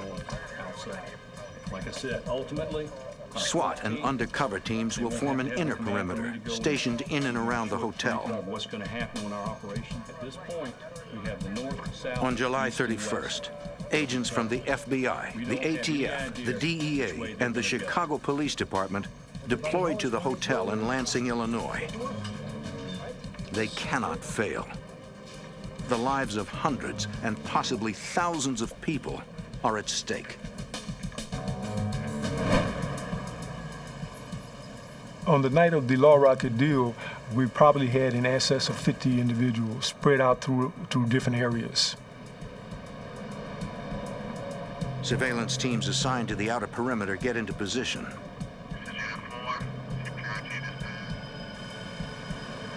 At 6:30 p.m., a car enters the perimeter. There are 2 men inside. Agents are unable to identify either one of them.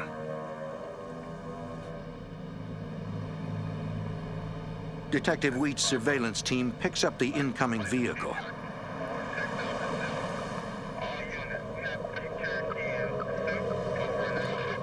He follows it to a gas station nearby.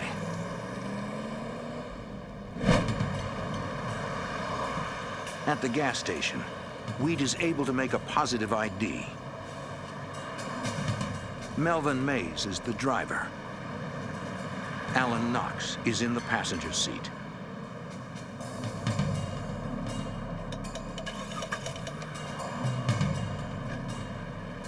Moments after Melvin had departed the gas station, we saw him go in toward the inner perimeter. We passed on the plate number of the vehicle, the color of the vehicle, the make of the vehicle, all pertinent information that would help us keep this vehicle under surveillance. At the hotel, task force members get into position. We had a complement of SWAT, other surveillance people, other case agents in adjacent rooms, down hallways, different floors. Everything to control that situation. We didn't want people from another floor coming up. We didn't want to have citizens who weren't a part of this deal getting caught in the crossfire if that happened. The outer teams were prepared to move in to help secure this area in the event that things went wrong, so that it was plenty of firepower there on hand to deal with any situation that might develop.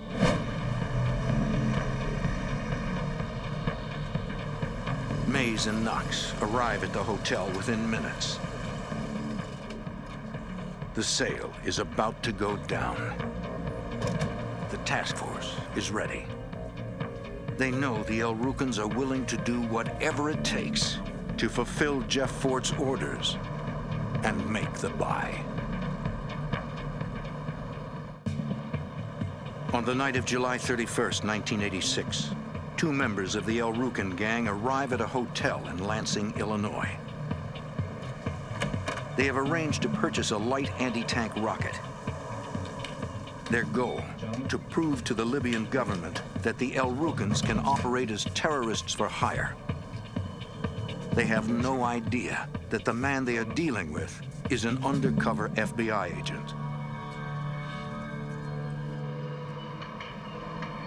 Members of the Joint Terrorism Task Force can hear every word of the transaction.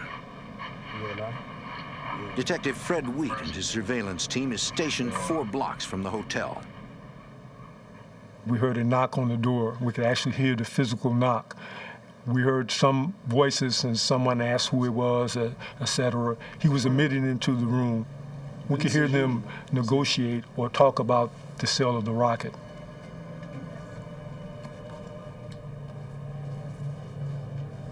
It's the launch. A little something extra I threw in.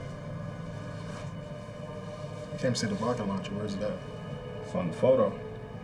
You know I don't do business like that. Where's the cash? It's close. You get your launcher when I get my cash.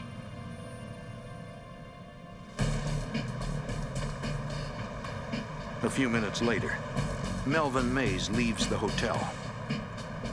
He needs to get final confirmation from gang leader Jeff Fort before the sale can be completed.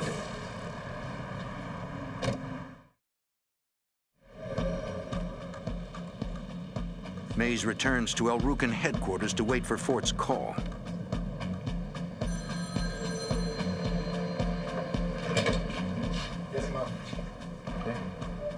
Jeff Fort controlled every aspect of the El Rukn organization, to include this transaction.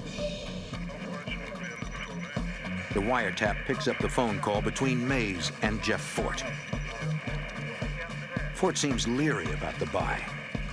He's worried that it's a setup. Fort instructs Mays to bring a young gang member back with him. They should arrive at the hotel in separate cars.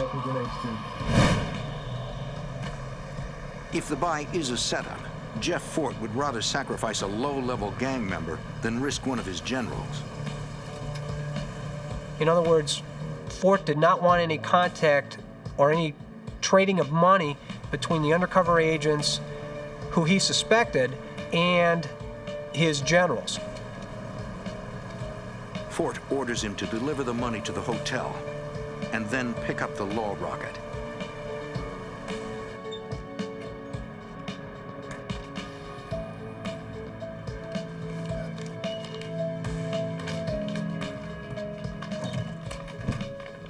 The sale goes off without a hitch.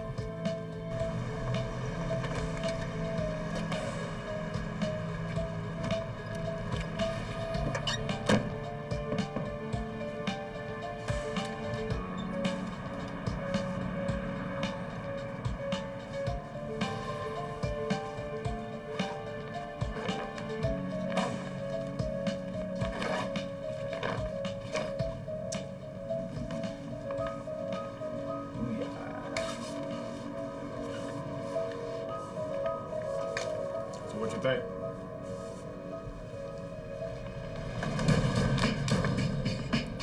You sir? Still all there, right? Pleasure doing business with you. All right. Thank you.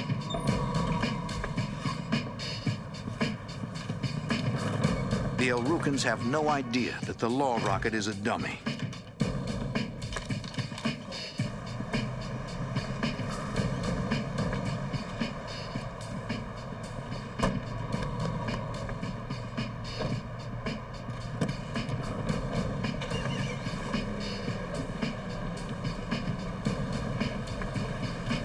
lower-level El Rukn takes off in the direction of Chicago.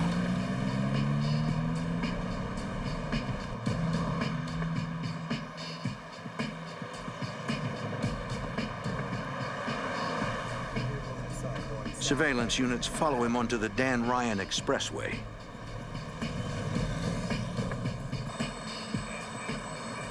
At that point, we had surveillance behind them, in front of them, on the side of them, down the expressway, coming on at certain exits, getting off at certain exits. Suddenly, the young gang member transporting the law rocket pulls over and stops.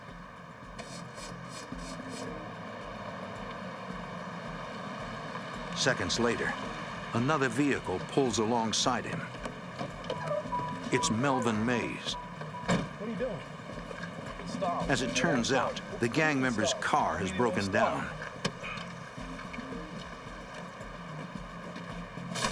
The law rocket is transferred to Mays' car. Get back in your car. We would not have known that it changed from one vehicle to the other or one person to the other unless we had a physical eye on that transaction.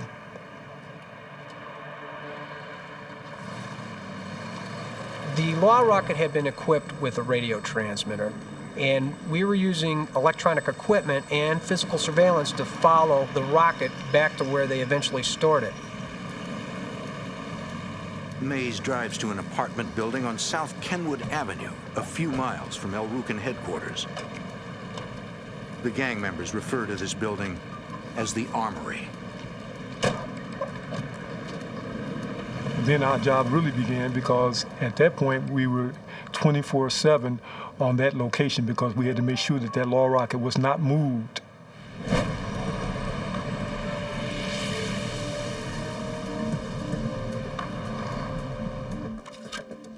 Special Agent Ned Hamara continues to monitor the wiretap. A couple days went by. Fort's fears were allayed that they weren't police, and in subsequent conversations, he says, okay, let's buy 5 more. You know, we want 5 more, and we're gonna test one.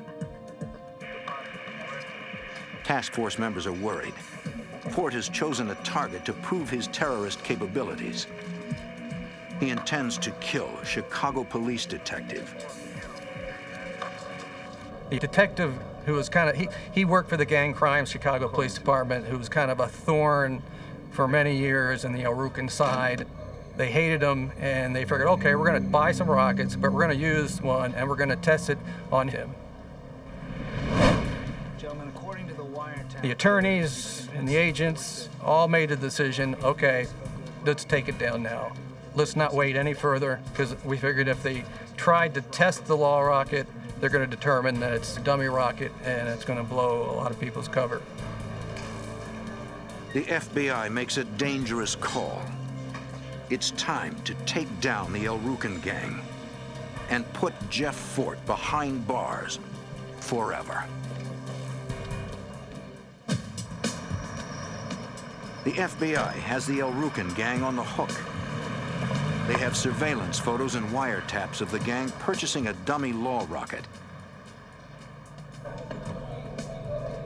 From his prison in Texas, gang leader Jeff Fort instructs the El Rukns to buy 5 more rockets.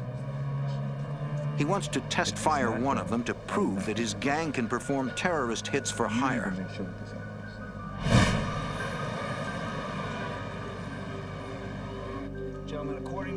We had to prevent the El Rukns from actually doing something to try to impress the Libyans. We felt it prudent at that time that we'd gone along far enough, we had enough evidence to at least put them behind bars for at least weapon charges, if not the terrorist activities. We weren't going to take the chances that they were going to get a law rocket from an outside source and use it. A live law rocket in the hands of a violent gang like the El Rukns would be catastrophic. I think everybody decided it was time to take it down.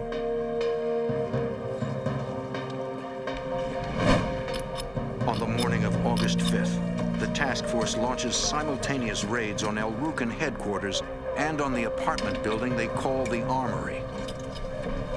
That building at 39th and Drexel was a fortified fort. It had steel doors on both the front and rear and iron gates across the other doors. We had to use a burning bar that day to gain entry into the fort to execute our search warrant. Go, go, go, go, go, go!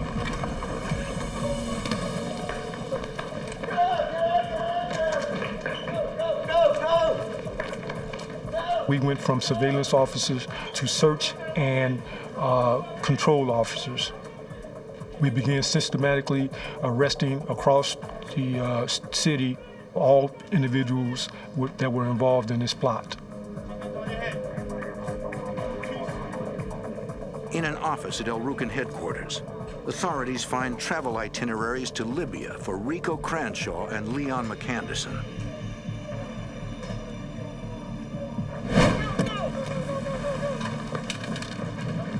The second arrest team raids the apartment building on South Kenwood Avenue.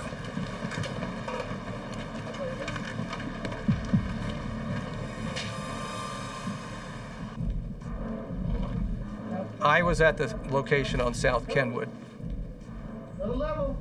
Our main objective was to find the law rocket.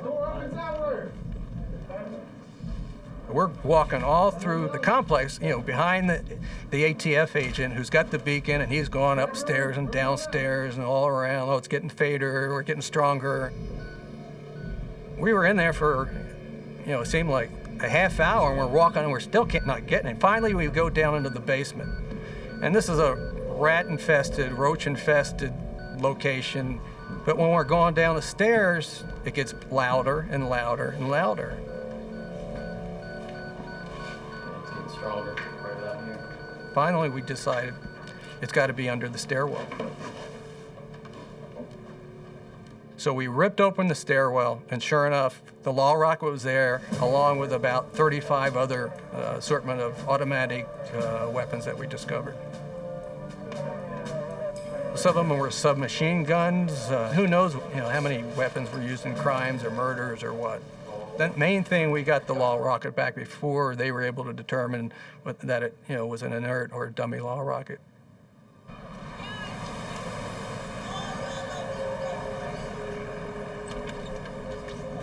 Hands up, hands up, hands up, hands up! McAnderson and Cranshaw are arrested without incident.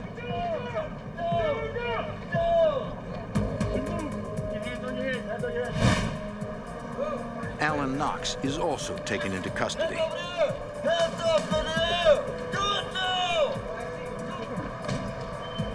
Melvin Mays is nowhere to be found. On October 30th, 1986, Jeff Fort, Alan Knox, Rico Cranshaw, and Leon McAnderson are indicted on charges of conspiracy, possession of weapons, and use of interstate facilities to carry on unlawful activities.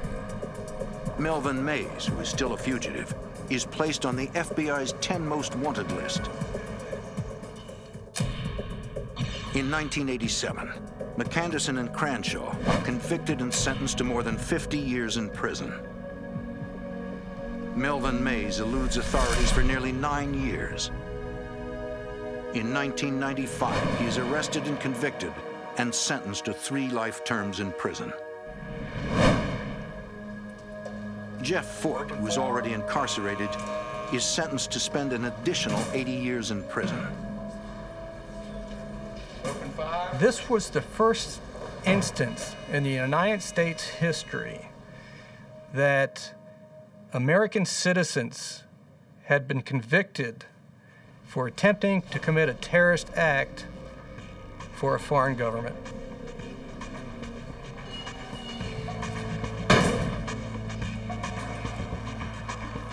For Chicago police, the El Rukn case is a major victory. A dangerous street gang has been destroyed. For the FBI, the El Rukn case is a battle won in the ongoing war against terrorism. Robbery, torture, murder. A drug cartel will do anything to protect their business, no matter who's caught in the crossfire. The FBI and NYPD work together to fight back risking their own lives by going undercover to unlock the secrets of deadly drug gangs, to bring them down from the inside.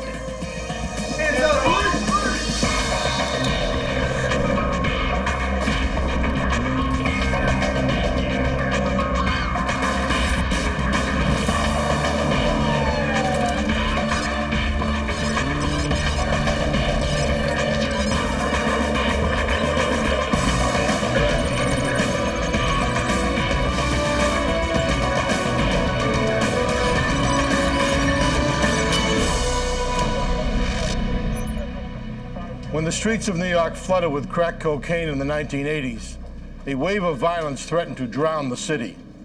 Colombian cartels brought the coke in and ran their operations with an iron fist. I'm Jim Kallstrom, former head of the FBI's New York office. Agents somehow had to infiltrate a complex crime ring, protected by a code of silence. Going head-to-head with killers, any misstep would be fatal.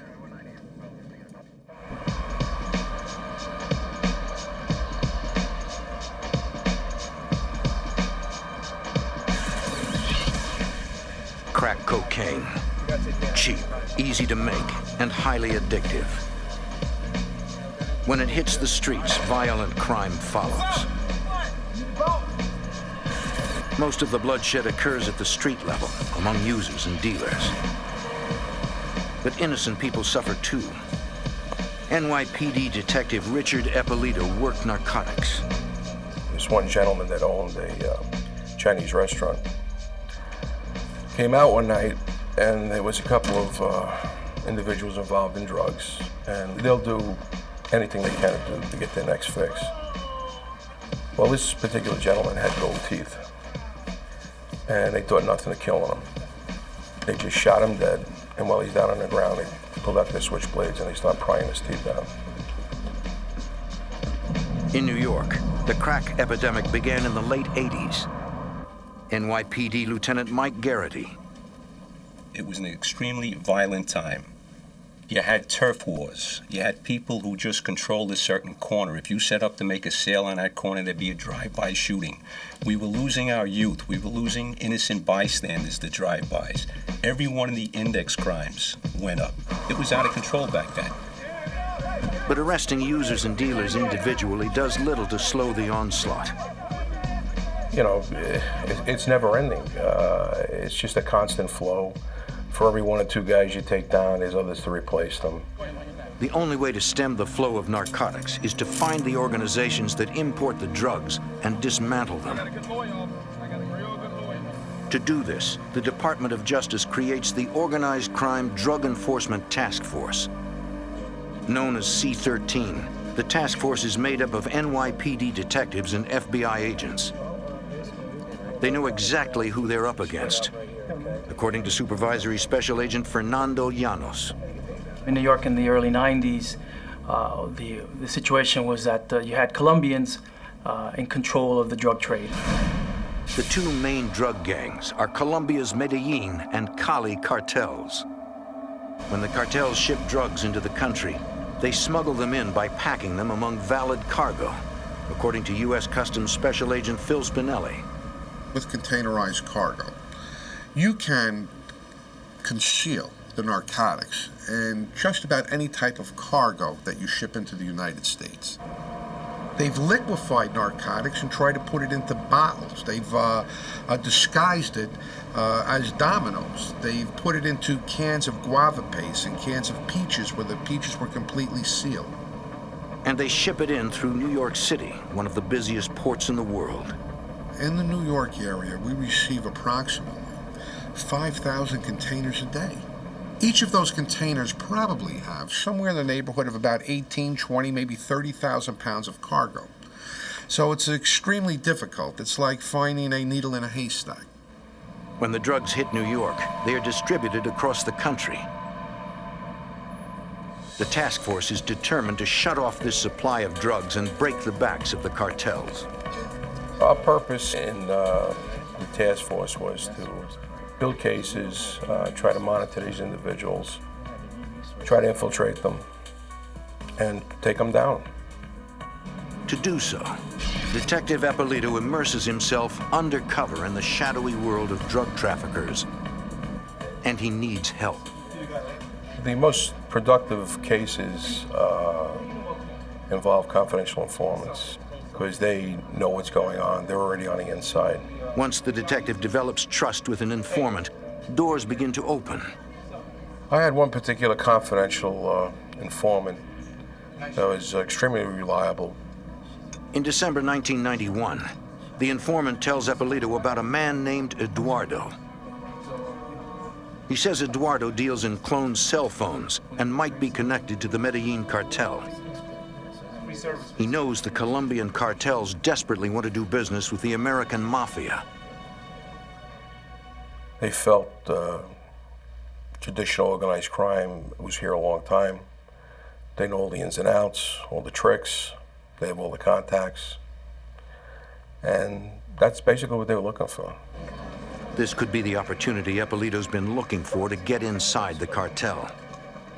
He decides to go undercover, posing as a member of the mafia in an effort to orchestrate a large-scale drug purchase from the cartel.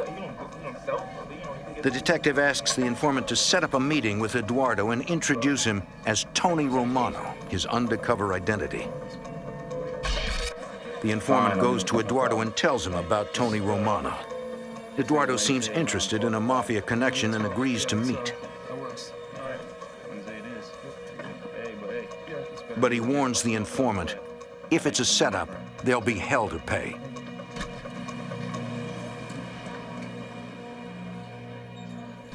Undercover work is among the most dangerous assignments an officer takes up.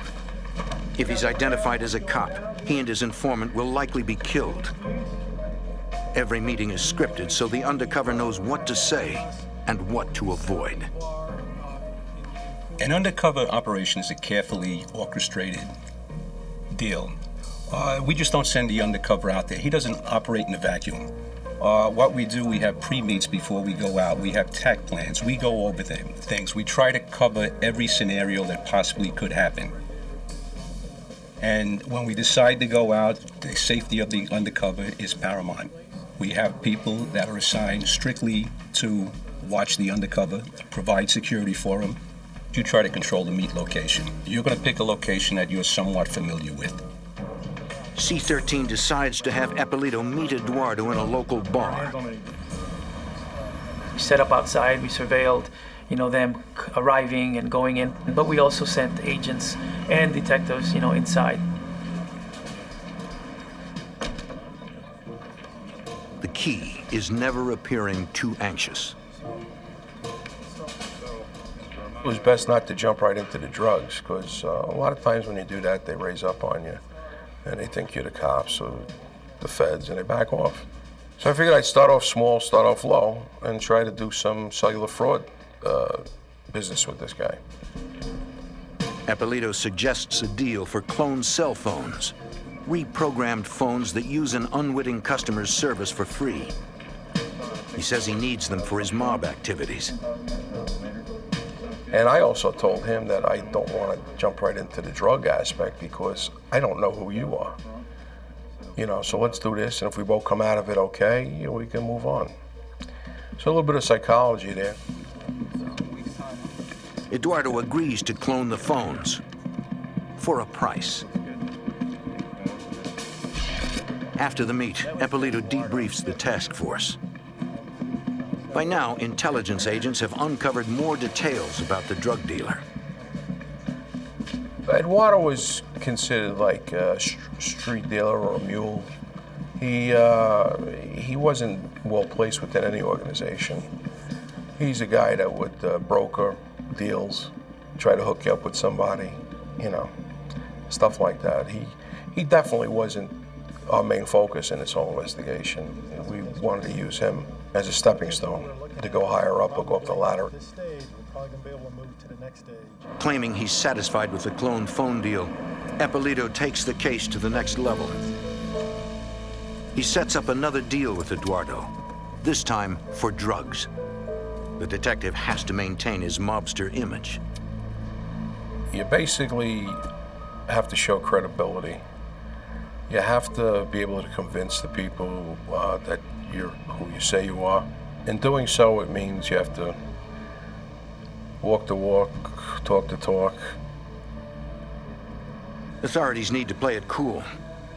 They don't want to order too much cocaine right away, which could tip Eduardo off. In fact, that's a red flag. So what we decided to do was just order a small amount. So 1 kilogram of cocaine is what we ordered from Eduardo. Eduardo comes through with a single kilo. A good sign he may be connected to a cartel.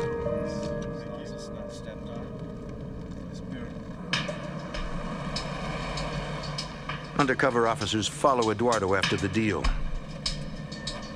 They need to determine if the man's really connected to a cartel.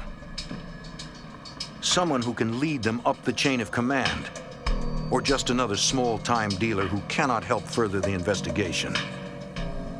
Nobody knows, first of all, if in fact we really do have a narcotic smuggling organization. There seems to be hints of it, there seems to be smoke, and what we're trying to do is see if in fact there is a fire there. Investigators spot a man and a woman who might be associated with Eduardo going in and out of a house. Hopefully, authorities can ID the pair later. This sort of meticulous and time-consuming work is required to gather intelligence and build a case against the cartels who operate under a strictly enforced code of silence. The C-13 task force also checks the purity percentage of the cocaine Eduardo sold them. It was extremely high quality. It was in the high 90s, which was like telling you that you're basically into the source, which is what we needed. Pure cocaine means no middlemen have cut it down yet. It looks like Eduardo is a good lead into the cartels. At that point, we realized that we had somebody that could possibly take us to the types of individuals, of drug traffickers that the task force was geared to target. It's the first milestone in what will be a long and dangerous investigation. In 1991, New York's C-13 task force tries to infiltrate a Colombian drug cartel, beginning with a low-level broker named Eduardo. After one successful cocaine buy, Eduardo asks undercover detective Richard Eppolito to meet the drug dealers Eduardo represents. So he orchestrated a meet with a female individual known as, her street name was Monica. They would never give anybody their real name for fear they would be identified. As with every meet, backup agents cover Eppolito. They recognize Monica as the woman seen at the house Eduardo entered after the first buy. When I was introduced to Monica, it just meant stepping up one extra step in a ladder. Eppolito must constantly maintain the charade, in character as Tony Romano, a member of the Mafia. He explains he has connections in customs and can move shipments through the ports. Agents spot a man watching the meet. They realize he's the other person seen at the house, Special Agent Fernando Llanos. Colombians, as sophisticated as they were, oftentimes would conduct counter-surveillance. This was, a standard operating procedure for them. So we were wary of individuals that could be looking out to, for law enforcement. It's a preliminary meeting. No real decisions are made. But Monica appears interested. She wants to meet again to discuss details with her partner, Willie. When she and Eduardo leave, backup tails them to ID Monica's car. Later, in an effort to ID her, the task force has a uniformed officer conduct a routine traffic stop on the car. The driver is the man who watched the meet in the restaurant. The officer gets IDs on the pair. The man is Gustavo Valencia, and Monica's real name is Rocio Londaño. Investigators run the names and discover both are involved with Colombian cartels, the vicious worldwide leaders of the drug trade. With this information, the C-13 task force opens an official federal conspiracy case and brings in U.S. Customs. From the reports, Customs agent Phil Spinelli confirms Valencia's street name is Willie. Willie had been identified as being at least a distant cousin of Pablo Escobar, who was the head of the major cartel at that time. Escobar runs the Medellin cartel, the most violent gang in the history of Colombian drug trade. He offers bounties on the heads of Colombian police officers, maintaining power by killing whoever crosses him. Since Willie's related to Escobar, the C-13 investigation takes on new urgency. They might now be able to take the investigation all the way to the Colombian kingpin. Lieutenant Mike Garrity. Ideally, in any investigation, you take it from point A to point Z. And that's what we were trying to do. We were trying to get from the lowest level to the highest level. And once we met Willie with his connections, we figured we were right on target during the course of this investigation. While undercover, Eppolito is constantly under the threat of death. He can never slip out of character. Tony Romano, the role he is playing, supposedly knows how the ports work, but Eppolito doesn't. In order to maintain his disguise, customs agents must give the detective a crash course on international transportation. It was extremely important for Richie to be knowledgeable about the ports. You have to remember, what Richie is posing as, this is a wise guy, a member of a mafia family. He's also purporting to have connections down at the piers, so he can guarantee the safe passage of the narcotics through customs. The only way he can convince Willie and Monica of this is to have enough knowledge of the inner workings of the pier, so when he explains to them how he intends to carry out the caper, it will be believable. It will be true. It will be accurate. Because the cartels are sophisticated enough to run their own background checks, the task force creates a full identity for the fictitious Tony Romano, complete with a long criminal record. Everyone working the case knows how important it is to hide Eppolito's true identity. They recall that in February 1985, decorated DEA Special Agent Enrique Camarena was ID'd as law enforcement by the Mexican drug gang he infiltrated. Gang members kidnapped him, tortured him, then stabbed him to death. The C-13 task force wires Eppolito to get incriminating conversations on tape. They are all aware that if Eppolito is discovered, it could be a death sentence. In previous meetings, no one has patted him down. But that could change. In this type of work, it's very easy to explain them finding a gun on you. I mean, that's part of doing business. You're going to have a gun on you. But it's extremely difficult to try to explain that little wire sticking up tape to your chest. Above all, Eppolito has to become his character fully to reduce suspicion.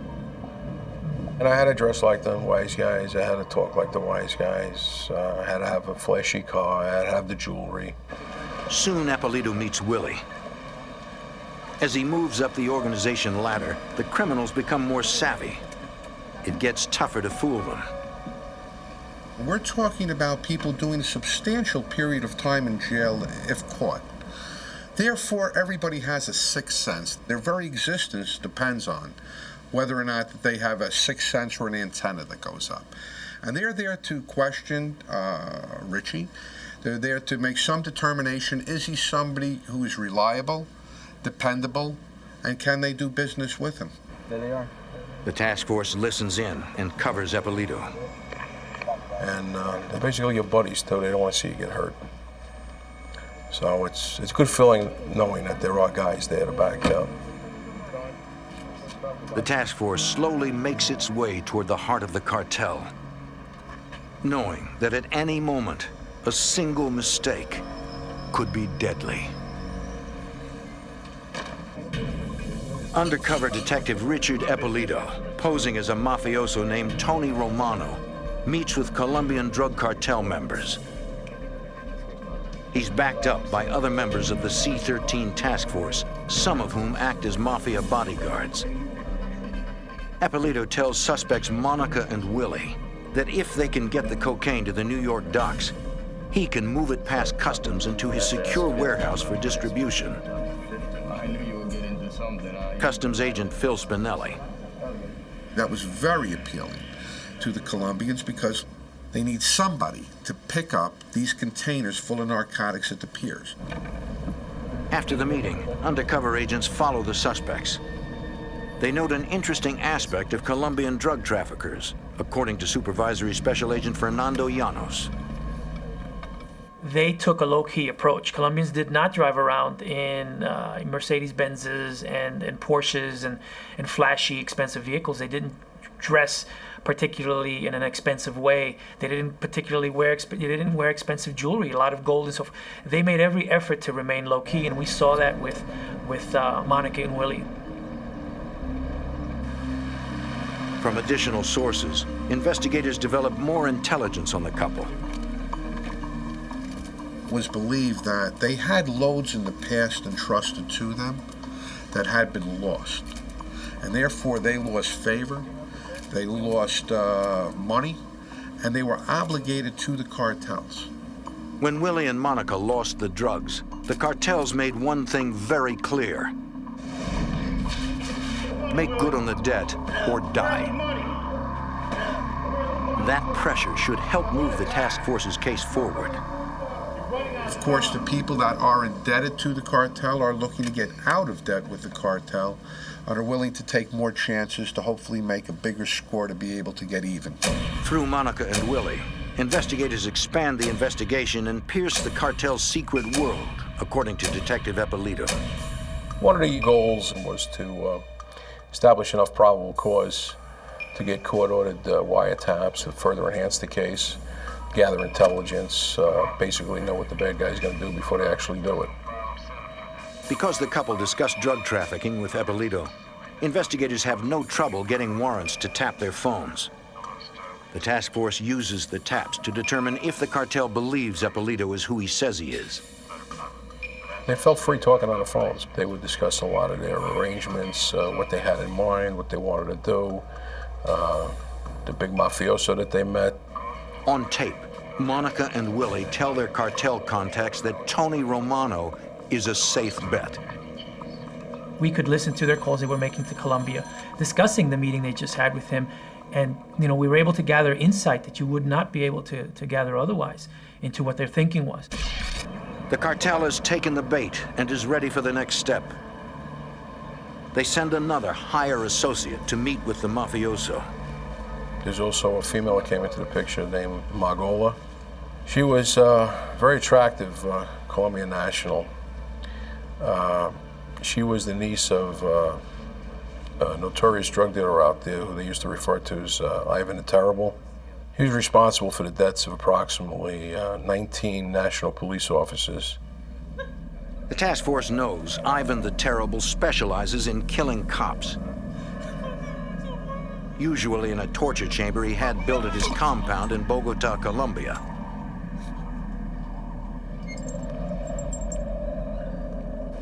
Eppolito must continue playing his role and needs to convince Magola that he's a mafia wise guy or risk being killed.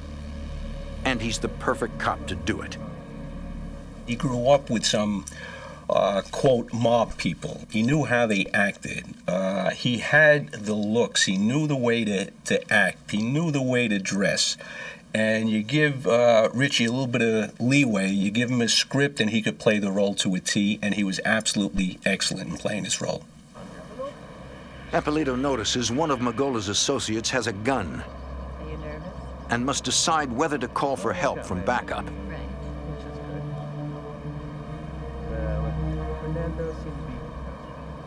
He takes the risk and stays in character.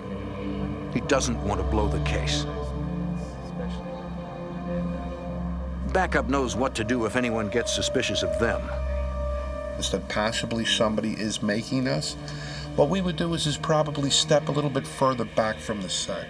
So they would think that to a certain extent they are seeing ghosts, where in fact there were no ghosts. In the end, it appears Magola believes Tony Romano can provide a safe route for drug running. Slowly, the task force makes its way deeper into the cartel. We were piecemealed individuals. First we met Eduardo, then we met Monica, then we met Willie, then it was Margolis. They kept introducing different people. The way it works, those people would report back to the people back in Colombia, and they'd say what's going on. It seems to be going well. But Eppolito can never let down his guard. He is in constant danger. If the cartel suspects anything, they could send assassins and hit Eppolito at any time, not just at a meeting. They could wait, get you at a later time, let you think everything's okay. Next time you show up, you get one in the back of the head.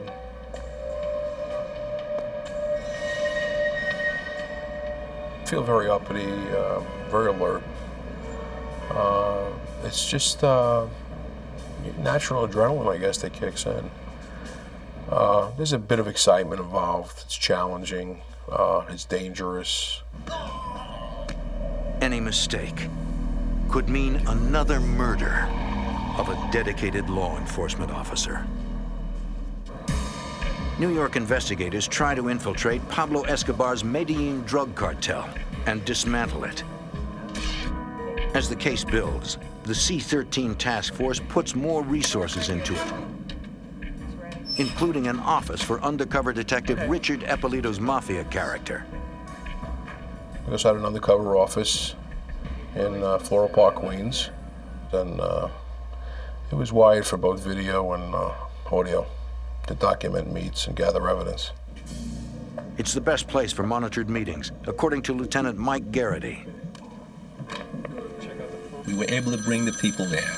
We were able to record the conversations. We were able to videotape every one of these conversations. When Monica and Willie show up to the office for a meeting, they're watched the entire time.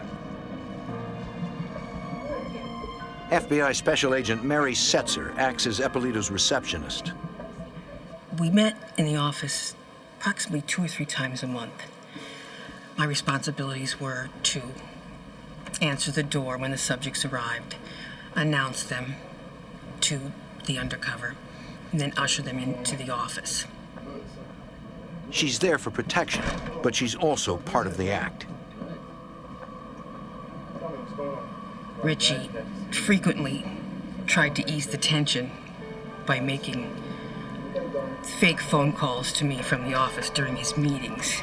He would pick up the telephone and say, "Make sure that order arrives tomorrow. Get that fax out." It's all done to convince the cartel members the detective is actually Tony Romano. You have to establish credibility with these people.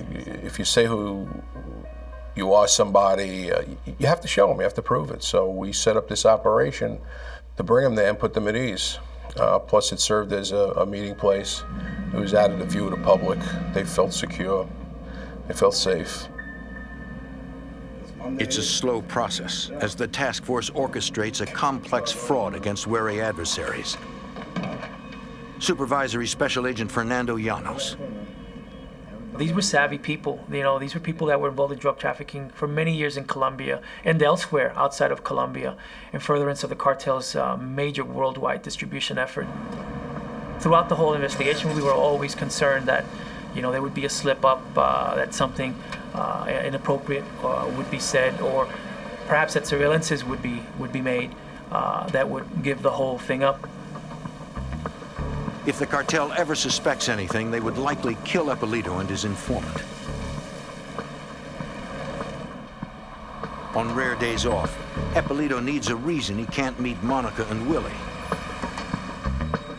He tells them he often goes to Atlantic City to tend to the mafia business there. Eventually, Monica and Willie ask to see the Atlantic City operation. Eppolito's got a problem. He has no real business in Atlantic City. The team scrambles to create an elaborate ruse that will trick the drug dealers. Took them all to Atlantic City. That's another credibility thing. They wanted to see where I spent my weekends, where I hung out. So we took them to the casinos. The Jersey State Police were very instrumental on setting up the casinos where I could, walking like I was a big shot. We could comp them. We got them rooms. You know, we dined like kings and queens. Backup is all around. The entire undercover operation is carefully scripted, and nothing is left to chance. The task force wants the cartels to see everything they need to see to believe Ippolito is a mafioso.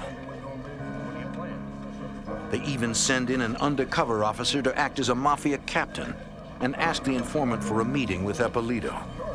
The informant talked to Richie. Richie walked away, but in clear view of the other participants. The other individuals prearranged threw his arms around Richie, greeted him, kissed him on both cheeks, and he handed him an envelope with a wad of money. And Richie sent him on his way, walked back to the table, pulled out the wad of money in the envelope, leaped through it, put his back, and Richie complained that he's always working. Even in Atlantic City, he can't catch a break. And these people were totally impressed with this.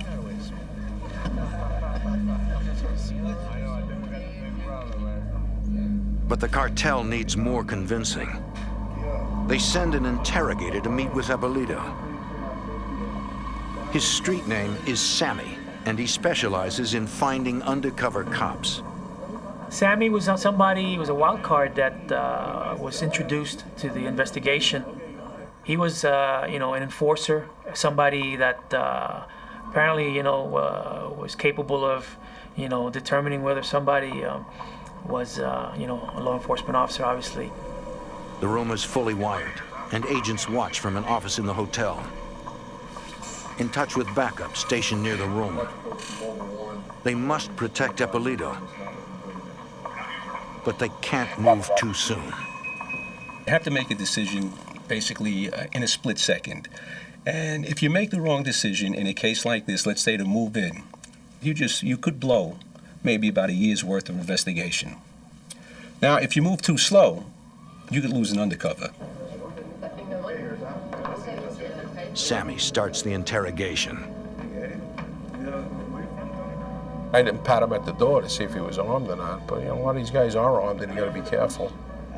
And you know, I had to make sure I came up with the right answers because if we had any inclination that I was either a bad guy looking to rip him off or law enforcement, I mean, God knows what might have happened.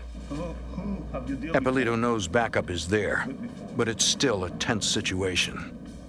There's always a signal that's set up between you and the backups in case something goes wrong, or a code word. And, you know, you let loose with the signal or the code word, they just take the whole thing down. Several times, Sammy hints that he thinks Ippolito's trying to trick them.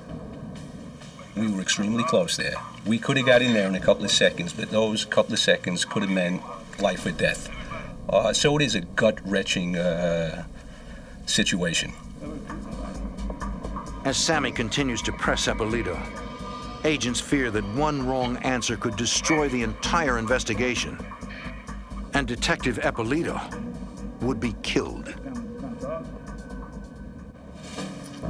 Undercover Detective Richard Ippolito faces off against an interrogator from Pablo Escobar's drug cartel, a man known only as Sammy. He demands details of Ippolito's past crimes to prove he really is a mafioso. Agents watch the meet, ready to send in backup. At some point during the interrogation process, I felt I had to put a stop to it before either I said something that I couldn't back or the informant. And I basically stood up. I told him, I says, listen, I says, do you really expect me to tell you everything I've done? Do you expect me to tell you the people I've killed? The people I've dealt drugs with? I says, for all I know, you could be a cop, you could be an agent. I says, I told you what I'm going to tell you. The detective takes a risk, in character as Tony Romano, demanding more respect. I says, here's my hand. Either you feel comfortable with me, or it's a pleasure meeting you, and I'll take my business elsewhere. The tension rises. And he got all upset, walked off to the side, talking to them. There was some hollering and screaming in Spanish, of course, which I didn't understand. Sammy and the others might be planning something violent, but But Eppolito can't back down now. You can't show that you're intimidated or afraid of them. I mean, that's the worst thing. You got to come on just as strong or even stronger than they do at times. Detective Mike Garrity is seconds away, but seconds might be too late. We were getting ready to move in, but Richie handled it excellent. He was able to get out of it. Watch post 1-1, all units stand down, everything's okay. Finally, Sammy decides Eppolito is the real thing. He came back, smiled, shook my hand, and said, we'll be doing business. Once again, the detective has conned the criminals. Customs agent Phil Spinelli. It's all part of being an undercover. It's all part of being able to act calmly under pressure. And Richie, of course, being the pro he is, handled it very well. Before the drug traffickers leave Atlantic City, Sammy decides to test the informant, according to Supervisory Special Agent Fernando Llanos. All of the subjects asked the source to go to one of their rooms to talk to him. And fortunately, we had an adjacent room, and we're able to listen in to the conversation. The informant is a civilian, not law enforcement, and might not hold up to the pressure of the interrogation. Agents watch as Sammy tries to get the informant to double-cross Tony Romano. He pushes hard.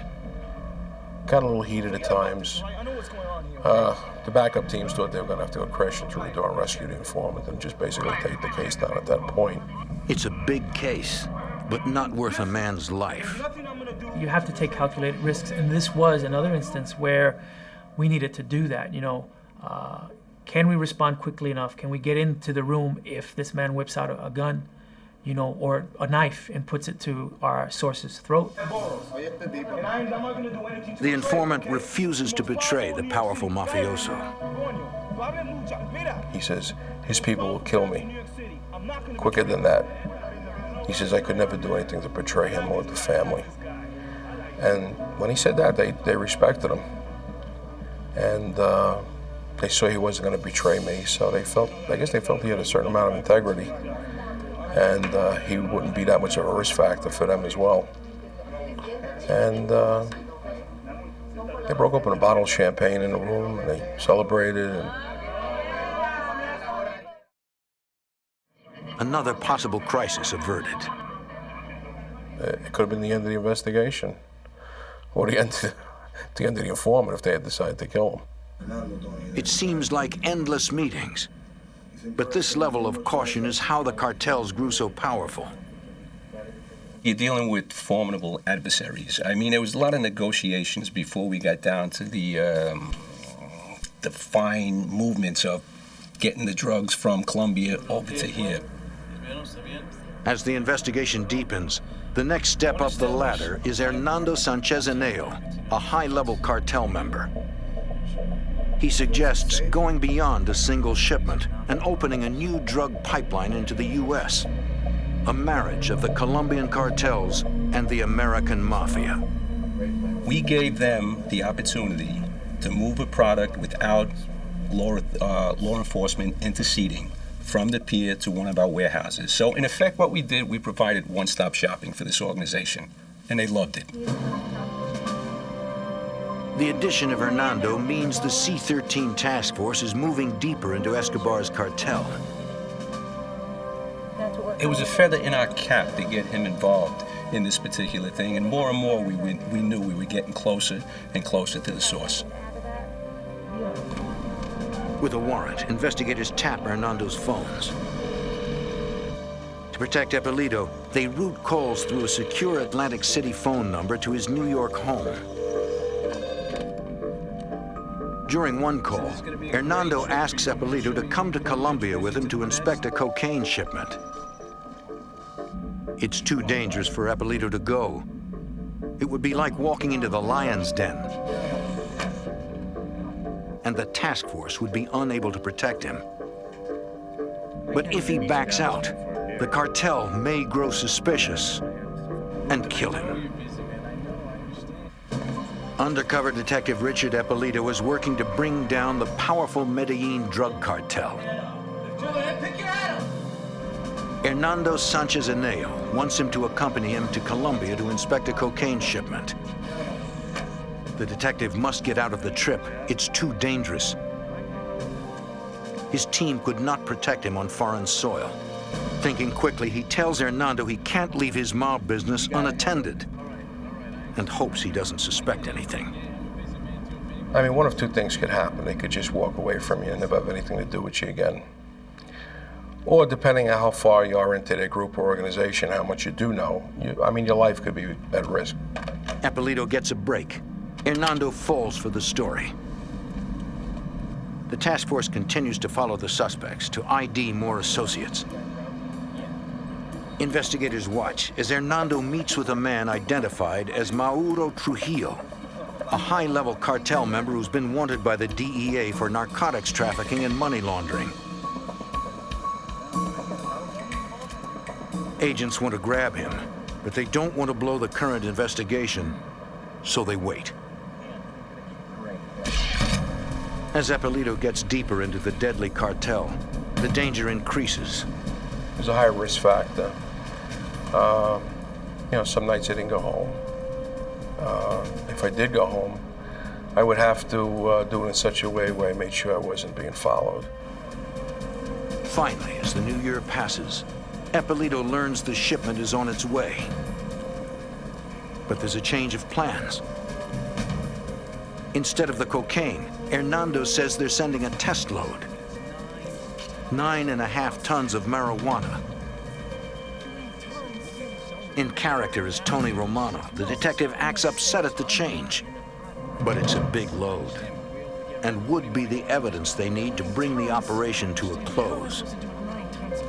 It was a heck of a test load. Normally, we hadn't seen anything like that. Test loads were like 1 or 2 kilos. See if it gets seized, goes onto the street, and let's see what happens. The task force can't let that amount of drugs on the street. When the load arrives at the New York docks, undercover investigators transport it directly to Eppolito's warehouse. The investigators need to check the container's contents. But there's a seal on its door to ensure no one has opened it. It's a common practice in international shipping. Agents need to find a way to get inside and keep the seal intact.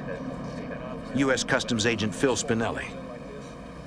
What they were able to do is to detach the door without breaking the seal.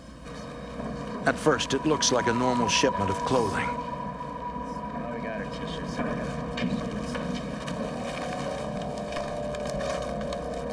Stashed behind the shirts, marijuana. Literally tons of it. We recovered somewhere in the neighborhood of about 272 cartons or crates containing 19,000 pounds of marijuana valued in excess of $22 million. They're definitely dealing with a major cartel. It's not easy to put together 9.5 tons of marijuana. These people had the resources to do all this. These were bad guys, major violators. They, they plagued this country with this stuff. And, they just needed to be taken down and bring a halt to their operation. For prosecution, the C-13 task force needs the suspects to complete the transaction and accept the shipment. Eppolito invites them to the warehouse.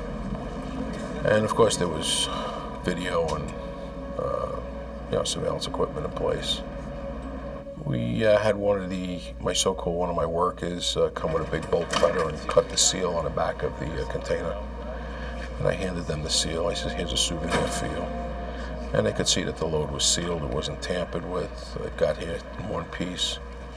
And I happened to have an Italian switchblade on me, by the way. I cut it open, and they examined it, and they were happy. They saw it was the stuff they had sent over, and they also wanted to take some back with them. But Eppolito can't let the drugs hit the street and uses the cartel's unplanned switch from cocaine to marijuana to his advantage. I said, now you screwed me, and, this is basically how it's going to go. You're going to do what I tell you to do. I want those 5,000 kilos here. When I get my drugs, then you get your marijuana. The suspects panic. They are desperate to take control of the drugs. Shockingly desperate. Monica actually offered up her baby to me as a form of collateral and good trust. It's a stunning move no one expects.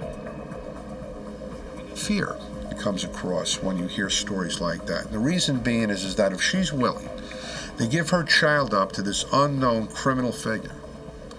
What would she have done to myself or any member of the investigative team if in fact she found out we were law enforcement, or if in fact she found out that Richie in reality was an undercover police detective? It sends a couple of chills up your spine. Eppolito stands firm. He will not release the marijuana until the cocaine he ordered comes through. The cartel members finally agree and plan to meet later.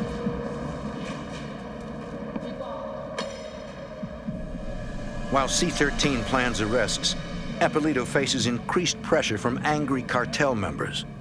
No, I can't do that. It got pretty heated during these latter meetings because they kept pressuring him to release the drugs, to release some of the marijuana so they could then sell it. On February 3rd, 1993, more than a year after the investigation began, the arrest plans are finalized. The task force moves in. They start with Willie and Monica at Eppolito's office. By this time, the pair suspects nothing. Get your hands up! Get your hands up! They were bewildered. They didn't know what was going on. Guys coming with shotguns, guns out, bulletproof vests on. Then, the man they knew as Tony Romano emerges. I went out there to speak to them and try to get them to cooperate. And I told them, I'm from the police. And I guess they felt betrayed and that I had deceived them, which I did, in the interest of justice. And Willie actually looked at me with tears in his eyes and he says, how could you do this to me? I said, well, Willie, I says, you come into this country, you bring this stuff, you destroy our people, our youth. I said, I'm a police officer, I'm a detective. I says, I'm here to uphold the law. I says, you broke the law. I said, you people are under arrest. And that was it, and I walked out of the room. FBI agents, FBI agents. Within 24 hours, C-13 arrests Hernando and 6 other co-conspirators. Magola is never found, having fled to Colombia. Eduardo, Monica, Willie, Hernando, Trujillo, and others are each charged with multiple counts of conspiracy to distribute narcotics. FBI Special Agent Mary Setzer. They all pled guilty. However, Mauro Trujillo, also known as Restrepo, fled the country and left for Colombia. The FBI is looking for information regarding the whereabouts of Mr. Trujillo. If anybody has that information, they can call the New York office of the FBI at 212-384-1000. More than a year of dangerous undercover work by the agents and officers of the C-13 task force helped cripple a drug cartel many thought was unstoppable.